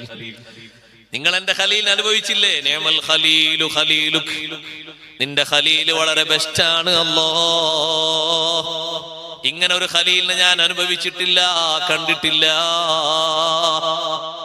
സമ്പത്തിന്റെ തരി ആഗ്രഹം കൽബിലുണ്ടോ? ഇല്ല. അതുകൊണ്ടാണ് ആദ്യത്തെ മറുപടി ഇല്ല. വലാകിൻ ഫീ യദീ, അല്ലാഹുവിന് അവകാശപ്പെട്ടതാണ്, താൽക്കാലികമായ എന്റെ വക്കലാണ്. അങ്ങനെ ആ മറുപടി കൊടുത്തത്. ഇത് തിരിച്ചെടുക്കണം, തിരിച്ചെടുക്കൂല എന്ന് പറഞ്ഞു, തിരിച്ചു വാങ്ങൂല. അല്ലാഹു തആലയോട് ചോദിച്ചു ജിബ്രീൽ അലൈഹിസ്സലാം എന്ത് ചെയ്യണം? അല്ലാഹു തആല പറഞ്ഞു അത് കൊണ്ടുപോയി വിറ്റ് ഒരു പൊതുസ്ഥലം മുസ്ലിങ്ങൾക്ക് വേണ്ടി വഖഫാക്കി വാങ്ങി വെക്കണം. അങ്ങനെയാണ് ഫലസ്തീനിലെ ജബൽ സൈത്തൂൻ ഇന്നൊരു പൊതുമുതലാണ്, മുസ്ലിങ്ങൾക്ക് വേണ്ടിയുള്ള പൊതു വഖഫ് സ്വത്താണ്. അന്നത് വിറ്റിട്ട് കിട്ടിയ സ്വത്താണ്, വാങ്ങിയതാണ്. ആ ഇബ്രാഹിം നബി അലൈഹിസ്സലാം കൊടുത്ത ചെലവ് എത്രമാത്രം വലിയ ചെലവാണ്. ഇബ്രാഹിം നബി അലൈഹി സ്വലാമിന്റെ സൽക്കാരല്ലേ ഖുർആൻ പഠിപ്പിച്ച സൽക്കാരം? വല്ലാത്തൊരു സൽക്കാരല്ലേ അത്. അല്ലാഹു തആല വളരെ ഒരു സംഭവ ബഹുലമായിട്ടല്ലേ മുഅ്മിനീങ്ങളോട് അത് അവതരിപ്പിക്കുന്നത്. ഹൽ അതാക ഹദീസു ളൈഫി ഇബ്രാഹിം അൽ മുക്രമീൻ. വല്ലാത്തൊരു സംഭവമാണ്. ഇബ്രാഹിം നബി അലൈഹി സ്വലാമിന്റെ ആദിത്യ മര്യാദ പഠിച്ചിട്ടില്ലേ, അറിഞ്ഞിട്ടില്ലേ? അത്രമാത്രം വലിയ സംഭവമാണ്. ആര് വീട്ടിലേക്ക് വന്നാലും സൽക്കരിക്കും. അത് കുറച്ചൊന്നല്ല, വലിയ സൽക്കാരം. 2 ആള് വന്നാലും വലിയ സൽക്കാരം, 10 ആള് വന്നാലും വലിയ സൽക്കാരം, 1 ആള് വന്നാലും വലിയ സൽക്കാരം. അങ്ങനെ സൽക്കരിച്ചു. ആ സൽക്കാരത്തിന്റെ ഭാഗമായിട്ട് മലക്കുകളിൽ നിന്ന് റഹ്മത്തിന്റെയും ബറക്കത്തിന്റെയും പ്രാർത്ഥന ലഭിച്ചു. സന്തോഷത്തിന്റെ ഭാഗമായിട്ട് ചെലവ് ചെയ്തു, ഇഷ്ടം പോലെ ചെലവ് ചെയ്തു. നല്ല മാർഗത്തിൽ നല്ലോണം ചെലവ് ചെയ്യണം. അല്ലാഹു തൗഫീഖ് തരട്ടെ. ചെലവ് ചെയ്യുമ്പോൾ അല്ലാഹു തആല വീണ്ടും ചെലവ് ചെയ്യാനുള്ള തൗഫീഖ് തരും. നമ്മുടെ ഈ മജ്ലിസിൽ ഇന്നലെ ബഹുമാനപ്പെട്ട സയ്യിദ് അവർകൾ കുറഞ്ഞ നേരം ചോദിച്ചപ്പോഴേക്ക് നല്ല സംഭാവനകളാണ് നൽകിയത്. ഇനിയും നമ്മൾ സംഭാവനകൾ നൽകണം. ഈ സ്ഥാപനങ്ങളൊക്കെ ഒരുപാട് പുരോഗതിയിലേക്ക് അല്ലാഹു ഉയർത്തി തെരുമാറാകട്ടെ. ദീനിന് ഖൈറാകുന്ന ഒരുപാട് മേഖലകൾക്ക് ഈ സ്ഥാപനവും നമ്മുടെ ഈ പരിസര പ്രദേശങ്ങളും അല്ലാഹു കാരണമാക്കി തരട്ടെ. മുതഅല്ലിമീങ്ങൾ പഠിച്ച് നാടിന്റെ വിവിധ ഭാഗങ്ങളിലേക്ക് പോകുമ്പോൾ അവരെ നട്ട് വളർത്തുന്ന നമ്മള് ദീനിനെയാണ് നമ്മൾ വളർത്തുന്നത്. അവർക്ക് ഉസ്താദുമാര് കിതാബുകൾ ഓതിക്കൊടുത്ത് തഹ്സീലും നൽകിയിട്ട് വിവിധ ഭാഗങ്ങളിലേക്ക് അവർ പോയി അവിടെ നടത്തുന്നത് അള്ളാഹുവിന്റെ ദീനാണ്. പറഞ്ഞു കൊടുക്കുന്നത് ദീനാണ്. നേതൃത്വം കൊടുക്കുന്നത് ദീനിന്റെ കാര്യങ്ങൾക്കാണ്. അതിനുള്ള വലിയ സഹായം നമ്മളെല്ലാവരും ചെയ്യുമ്പോ നമ്മൾ ദീനിനെ സഹായിക്കുന്നവരാണ്, അതിനു വേണ്ടി ചെലവ് ചെയ്യുന്നവരാണ്. അല്ലാതെയും നമ്മൾ സാധുക്കൾക്കും സ്വന്തക്കാർക്കൊക്കെ കൊടുക്കണം. എട്ടാമത്തെ അടയാളം നന്മ കൊണ്ട് തിന്മയെ പ്രതിരോധിക്കണം. പ്രതിരോധിക്കുന്നവരാണ് മഹാന്മാർ. നന്മ കൊണ്ട് തിന്മയെ പ്രതിരോധിക്കണം. അഥവാ തിന്മക്ക് പകരം നന്മയാണ് കൊടുക്കേണ്ടത്. ആരെങ്കിലും നമ്മളോട് മര്യാദക്കേട് കാണിച്ചാൽ തിരിച്ചയാളോട് നല്ല സ്വഭാവത്തോടെ പെരുമാറിയിട്ട് അയാളെ മാറ്റണം. മര്യാദക്കേട് കാണിച്ച ആളോട് മര്യാദക്കേട് ഫലമായി കൊടുത്താൽ പിന്നത് മൂർജിക്കുന്നു, വളരുന്നു, കെട്ടുപോകൂല. അയാളൊപ്പം പിന്നെ വേറെ ആളും കൂടുന്നു. പിന്നൊരു സംഘം തന്നെ ടീമായിട്ട് അങ്ങനെ വരുന്നു. അയാൾക്ക് തിരിച്ചു കൊടുക്കുന്നത് നന്മയാണോ? അതേ, ആ സൂക്കേട് അവിടെ അവസാനിച്ചു പോകും, ദൂഷ്യത അവസാനിച്ചു പോകും. തിന്മക്ക് പകരം നന്മ കൊണ്ടുവരണം. അക്രമത്തിന് പകരം വിട്ടുവീഴ്ച കൊടുക്കണം. കുടുംബബന്ധ വിച്ഛേദനത്തിന് പകരം ബന്ധം ചേർത്ത് കൊടുക്കണം. ആരെങ്കിലും എന്തെങ്കിലും ചോദിച്ചിട്ട് തരാത്തതിന് പകരം നൽകിയിട്ട് അയാളെ മനസ്സ് മാറ്റണം. അങ്ങനെയാണ് പ്രതിരോധത്തിന്റെ ശൈലി. അഷ്റഫുൽ ഖൽഖ് സ്വല്ലല്ലാഹു അലൈഹി വസല്ലമ തങ്ങൾ എല്ലാ ദുൽമിനും ആഫു കൊടുത്ത് വലിയ മാതൃക കാണിച്ചു തന്ന നേതാവാണ്. ഭക്ഷണം തടഞ്ഞവർക്ക് ഭക്ഷണം കൊടുത്ത നേതാവാണ്. 3 വർഷക്കാലം നബി സല്ലല്ലാഹു അലൈഹി വസല്ലമ തങ്ങൾക്ക് സാമ്പത്തികോപരോധം ഏർപ്പെടുത്തി. പച്ചില ഭക്ഷിച്ച്, ഇലകൾ ഭക്ഷിച്ചുകൊണ്ട് ആട് കാട്ടിക്കും പോലെ സ്വഹാബത്ത് കാട്ടിച്ചു എന്ന് ഹദീസിൽ പറഞ്ഞില്ലേ? വ ഇന്ന അഹദനാ ലയളഉ കമാ തളഉ ശാതു. ആട് കാട്ടിക്കും പോലെ ഞങ്ങൾ കാട്ടിച്ചിരുന്നു. ഭക്ഷിക്കുന്നത് ആടിന്റെ ഭക്ഷണമല്ലേ? ആ ഉള്ള ആളുകൾക്ക് ഒരു വേള ഭക്ഷണം തടഞ്ഞു വെച്ചു. നബി സല്ലല്ലാഹു അലൈഹി വസല്ലം തങ്ങളെ വിശ്വസിച്ച സുമാമത്ത് ബിൻ ഉസാൽ റളിയല്ലാഹു അൻഹു പകരം തങ്ങൾ പറഞ്ഞത് കുറച്ചു കാലം അങ്ങനെ നിൽക്കട്ടെ എന്നല്ല. യമാമയിലുള്ള സുമാമത്ത് ബിൻ ഉസാൽ റളിയല്ലാഹു അൻഹുവിലേക്ക് ആളെ പറഞ്ഞേച്ചിട്ട് പറഞ്ഞു, ഭക്ഷണം തടഞ്ഞു വെക്കരുത്, അത് മനുഷ്യന്റെ അവകാശമാണ്. നേരത്തെ ഇവർ തടഞ്ഞു വെച്ചൊരു കഥ അവർക്കൊക്കെ അറിയാം, മക്കൾക്കാർക്കറിയാം. സാമ്പത്തിക ഉപരോധം ഏർപ്പെടുത്തിയത് ഒന്നും കൊടുക്കാതെ തങ്ങളെയും സഹാബത്തിനെയും മലഞ്ചെരുവിലേക്ക് നയിച്ചത് അവർക്കറിയാതെ. പക്ഷെ അതിന് പകരം തങ്ങൾ കൊടുത്തത് എന്താ? ധർമ്മമാണ്. തടഞ്ഞവർക്ക് അങ്ങോട്ട് ധർമ്മം കൊടുത്തു, സഹായിച്ചു. ളുൽമ ചെയ്തവർക്ക് അഫൂ കൊടുത്തു. അങ്ങനെയാണ് പ്രതിരോധം. ഇദ്റഊന ബിൽ ഹസനത്തി സയ്യിഅ. ഇങ്ങോട്ട് എന്തെങ്കിലുമൊക്കെ കേട് കാണിക്കുന്ന ആളുകൾക്ക് അങ്ങോട്ട് നന്മ കൊടുത്തിട്ട് സഹായിക്കുക. ഇങ്ങോട്ട് അപമര്യാദയായി പെരുമാറുന്ന ആളുകൾക്ക് അങ്ങോട്ട് നന്മ കൊടുക്കുക. നബി സല്ലല്ലാഹു അലൈഹി വസല്ലം തങ്ങൾ അടുത്ത് വന്ന് വളരെ ഗൗരവത്തോടെ തങ്ങളെ ചീത്ത പറയുമ്പോ സ്വഹാബത്തിന് ഇത് സഹിക്കാൻ പറ്റുന്നില്ല. ഈ ചീത്ത കേട്ടിട്ട് അവരിങ്ങനെ ഈമാന് കൊണ്ട് എഴുന്നേൽക്കാണ്. എന്താണ് ഇപ്പൊ ഈ പറയണത്? ഇങ്ങനെ ഞങ്ങളെ മുന്നിൽ വെച്ച് തങ്ങൾ അവരെ കീർത്ത്, നിങ്ങളിരിക്കി മുപ്പര് പറയട്ടെ, നിങ്ങളിരിക്കി. ആ പറഞ്ഞതിന് ശേഷം നല്ല ഉപദേശങ്ങളെ കൊണ്ട് ഈ പറഞ്ഞ വ്യക്തിയെ അദ്ദേഹത്തിന്റെ അടിമുടി മുതൽ മുഴുവനും മാറ്റിയിട്ട് ഈമാനുള്ള ഖൽബാക്കിയിട്ട് നല്ല സ്വഭാവങ്ങളും നല്ല സംസ്കാരങ്ങളും നൽകിയിട്ടാണ് അടുത്ത സമയം അവിടുന്ന് പറഞ്ഞേക്കുന്നത്. യദ്റഊന ബിൽ ഹസനത്തി സയ്യിഅ. നന്മ കൊണ്ട് തിന്മയെ പ്രതിരോധിക്കണം. മറ്റൊന്ന് ഹദീസിൽ പഠിപ്പിച്ചത്, എപ്പോൾ തിന്മ നമ്മിൽ നിന്ന് സംഭവിച്ചു പോയാലും നന്മ ചെയ്തിട്ട് അതിനെ മായ്ച്ചു കളയണം. തിന്മക്ക് ഒരു നന്മയെ തുടർത്തിക്കൊണ്ട് ആ തിന്മയുടെ കാർമേഘങ്ങളെ അടച്ചു കളയണം. ഇങ്ങനെ ജീവിക്കുന്ന ആളുകൾ അല്ലാഹു തആല അവർക്ക് നല്ല ഭവനമാണ് തയ്യാറാക്കി വെച്ചിരിക്കുന്നത്. ഉലൈക ലഹും ഖുബദ്ദാർ. നല്ല അന്ത്യവും നല്ല വീടുമാണ് അല്ലാഹു ഒരുക്കി വെച്ചിരിക്കുന്നത്. ആ 8 സ്വഭാവങ്ങളും അല്ലാഹു നമ്മിൽ നിലനിർത്തി തെരുമാറാകട്ടെ. എന്നിട്ട് പറയുന്നു, ജന്നാത്തു അദ്നിൻ യദ്ഖുലൂനഹാ. ആ നല്ല വീടെന്ന് പറഞ്ഞാൽ ജന്നാത്തു അദ്നിൻ, സ്ഥിരമായി താമസിക്കുന്ന ഉദ്യാനങ്ങളാണ്. മാറേണ്ടി വരൂല, ഒരു കാലത്തും ചേഞ്ച് വരുത്തേണ്ടി വരൂല. നമുക്കവിടുന്ന് മാറി താമസിച്ചാലോ എന്ന് തോന്നൂല, മറ്റുള്ളവര് മാറി താമസിക്കണമെന്ന് പറയൂല. അങ്ങനത്തിന്റെ നിയമക്കുരുക്കുകളൊന്നും ഉണ്ടാകൂല. ഇപ്പൊ നിങ്ങൾ കണ്ടില്ലേ, എത്രയോ മുസ്ലിങ്ങളോട് ഒറ്റ രാത്രി കൊണ്ട് അവിടുന്ന് മാറി താമസിക്കാനുള്ള ഉത്തരവ് വന്നു എന്ന് കേട്ടില്ലേ? ഈ സുഖലോക സ്വർഗം ജന്നാത്തു അദ്നിൻ, സ്ഥിരതാമസത്തിന്റെ തോട്ടങ്ങളാണ്. മാറി താമസിക്കാൻ ഒരു നിലക്കും തോന്നൂല, പറയുകയുമില്ല. യദ്ഖുലൂനഹാ, അവരാ സ്വർഗത്തിന്റെ ഉദ്യാനങ്ങളിൽ പ്രവേശിക്കും. വമൻ സ്വലഹ മിൻ ആബാഇഹിം വഅസ്വാജിഹിം വദുർരിയാതിഹിം. വമൻ സ്വലഹ, ഈമാനുള്ളവരും പ്രവേശിക്കും. അത് പ്രത്യേകം ശ്രദ്ധിക്കണം. ഇണകളിൽ നിന്ന്, ബാപ്പ ഉമ്മമാരിൽ നിന്ന്, മക്കളിൽ നിന്ന് ഈമാനുള്ളവർ മാത്രം അവരെ സ്വർഗത്തിലേക്ക് പ്രവേശിക്കുള്ളൂ. മക്കളെ ഈമാന് നമ്മൾ തെറ്റിച്ചു പോകരുത്. വിശ്വാസത്തിന് എതിരായി വിളമ്പിക്കൊടുക്കുന്ന സ്ഥാപനങ്ങളിലേക്ക് മാർക്കിന്റെ ബാഹുല്യം കണ്ട് പറഞ്ഞയച്ചിട്ട് മക്കളെ ഈമാന് തെറ്റിപ്പിക്കരുത്. നല്ല നല്ല ഈമാനോടുകൂടെ പ്രവർത്തിക്കുന്ന നല്ല നല്ല മോറൽ ക്ലാസുകൾ നൽകുന്ന സ്ഥലങ്ങളിലേക്ക് പറഞ്ഞേക്കണം. കുട്ടി വന്നിട്ട് പിറ്റേന്ന് യുക്തിവാദവും നിരീശ്വരവാദവും വീട്ടിൽ വന്ന് വിളമ്പുന്ന തരത്തിലുള്ള അധ്യാപനങ്ങളും പഠനങ്ങളും കൊടുത്താല് നാളെ ആഖിറത്തില് സ്വർഗത്തില് വീട്ടിൽ ഇവിടെ താമസിക്കും പോലെ അതിനേക്കാൾ ഉപരിയായി മക്കളെ കിട്ടൂല. വമൻ സ്വലഹ എന്നതിന് മിക്ക മുഫസ്സിറുകളും തഫ്സീർ കൊടുത്തത് മൻ ആമന, വിശ്വസിച്ചവരെ സ്വർഗത്തിൽ കാണാൻ പറ്റൂ. ഇണകളിൽ നിന്ന് വിശ്വാസമില്ലാത്തവർ സ്വർഗത്തിൽ കാണൂല. നൂഹ് നബി അലൈഹിസ്സലാം സ്വർഗത്തിൽ പ്രവേശിക്കുമ്പോ ഭാര്യയെ കാണൂല, ഭാര്യ നരകത്തിലാണ്. ലൂത്ത് നബി അലൈഹിസ്സലാം സ്വർഗത്തിൽ പ്രവേശിക്കുമ്പോ ഭാര്യ നരകത്തിലാണ്. എന്തേ കാരണം? അവര് നൂഹ് നബി അലൈഹിസ്സലാമിനെയും ലൂത്ത് നബി അലൈഹിസ്സലാമിനെയും വേണ്ടതുപോലെ വിശ്വസിക്കാതെ വഞ്ചന നടത്തി.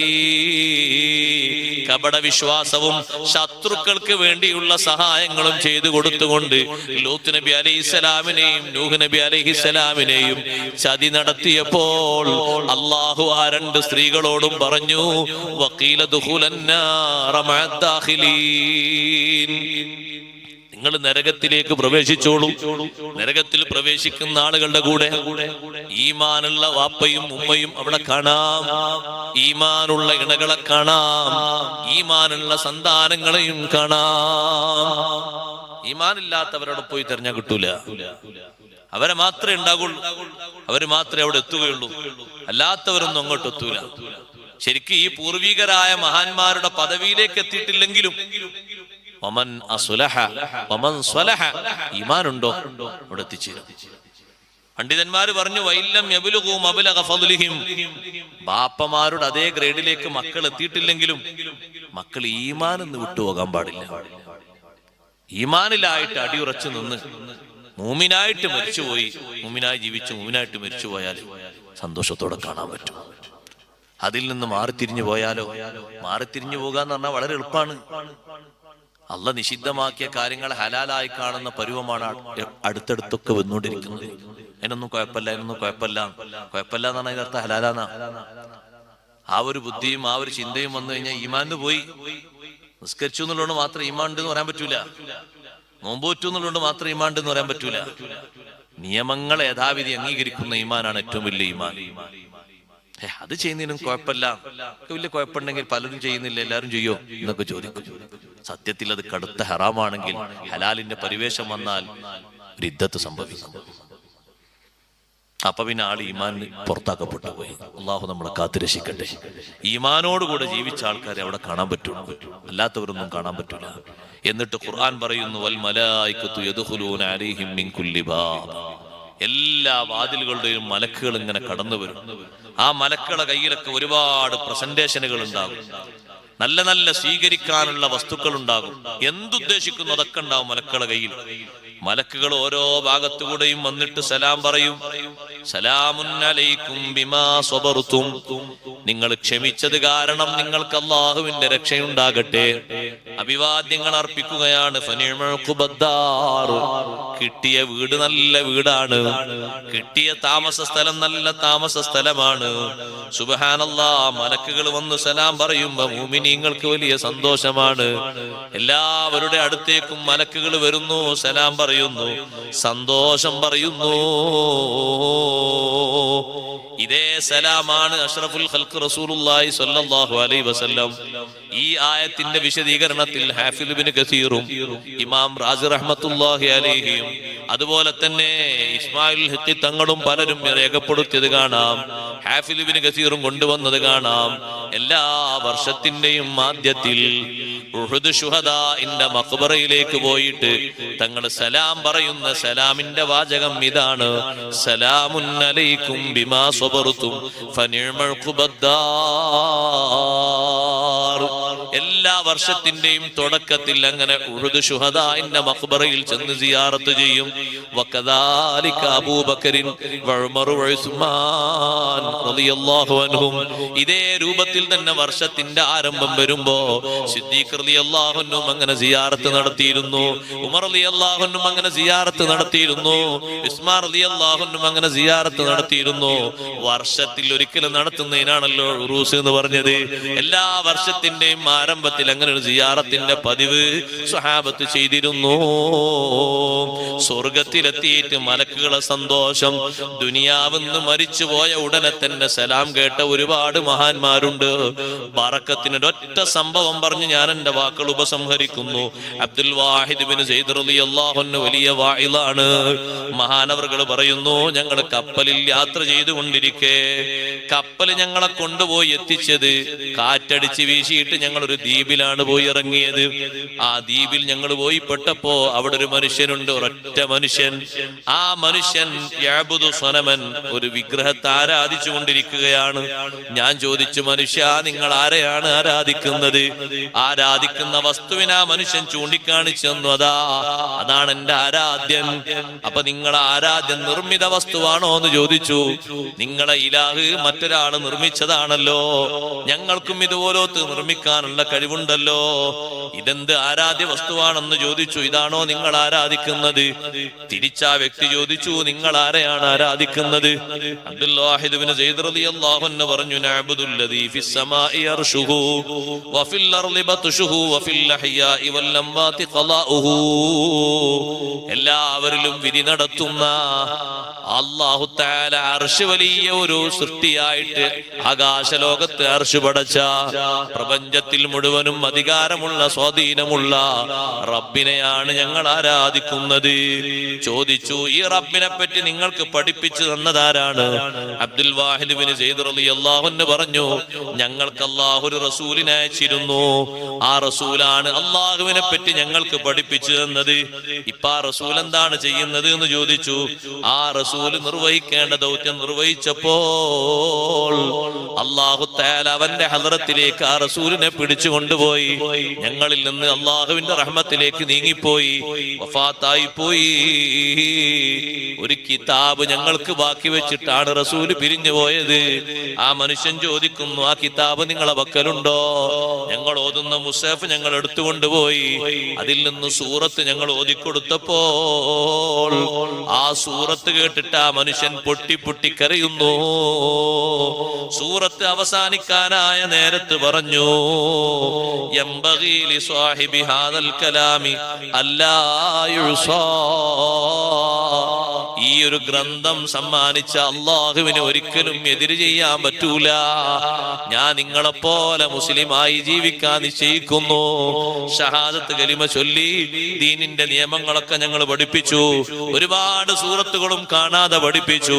രാത്രി നേരമായപ്പോൾ ഞങ്ങൾ ഇശാ നിസ്കാരം കഴിഞ്ഞ് പതിവ് പോലെ ഞങ്ങൾ കിടക്കാൻ പോയി.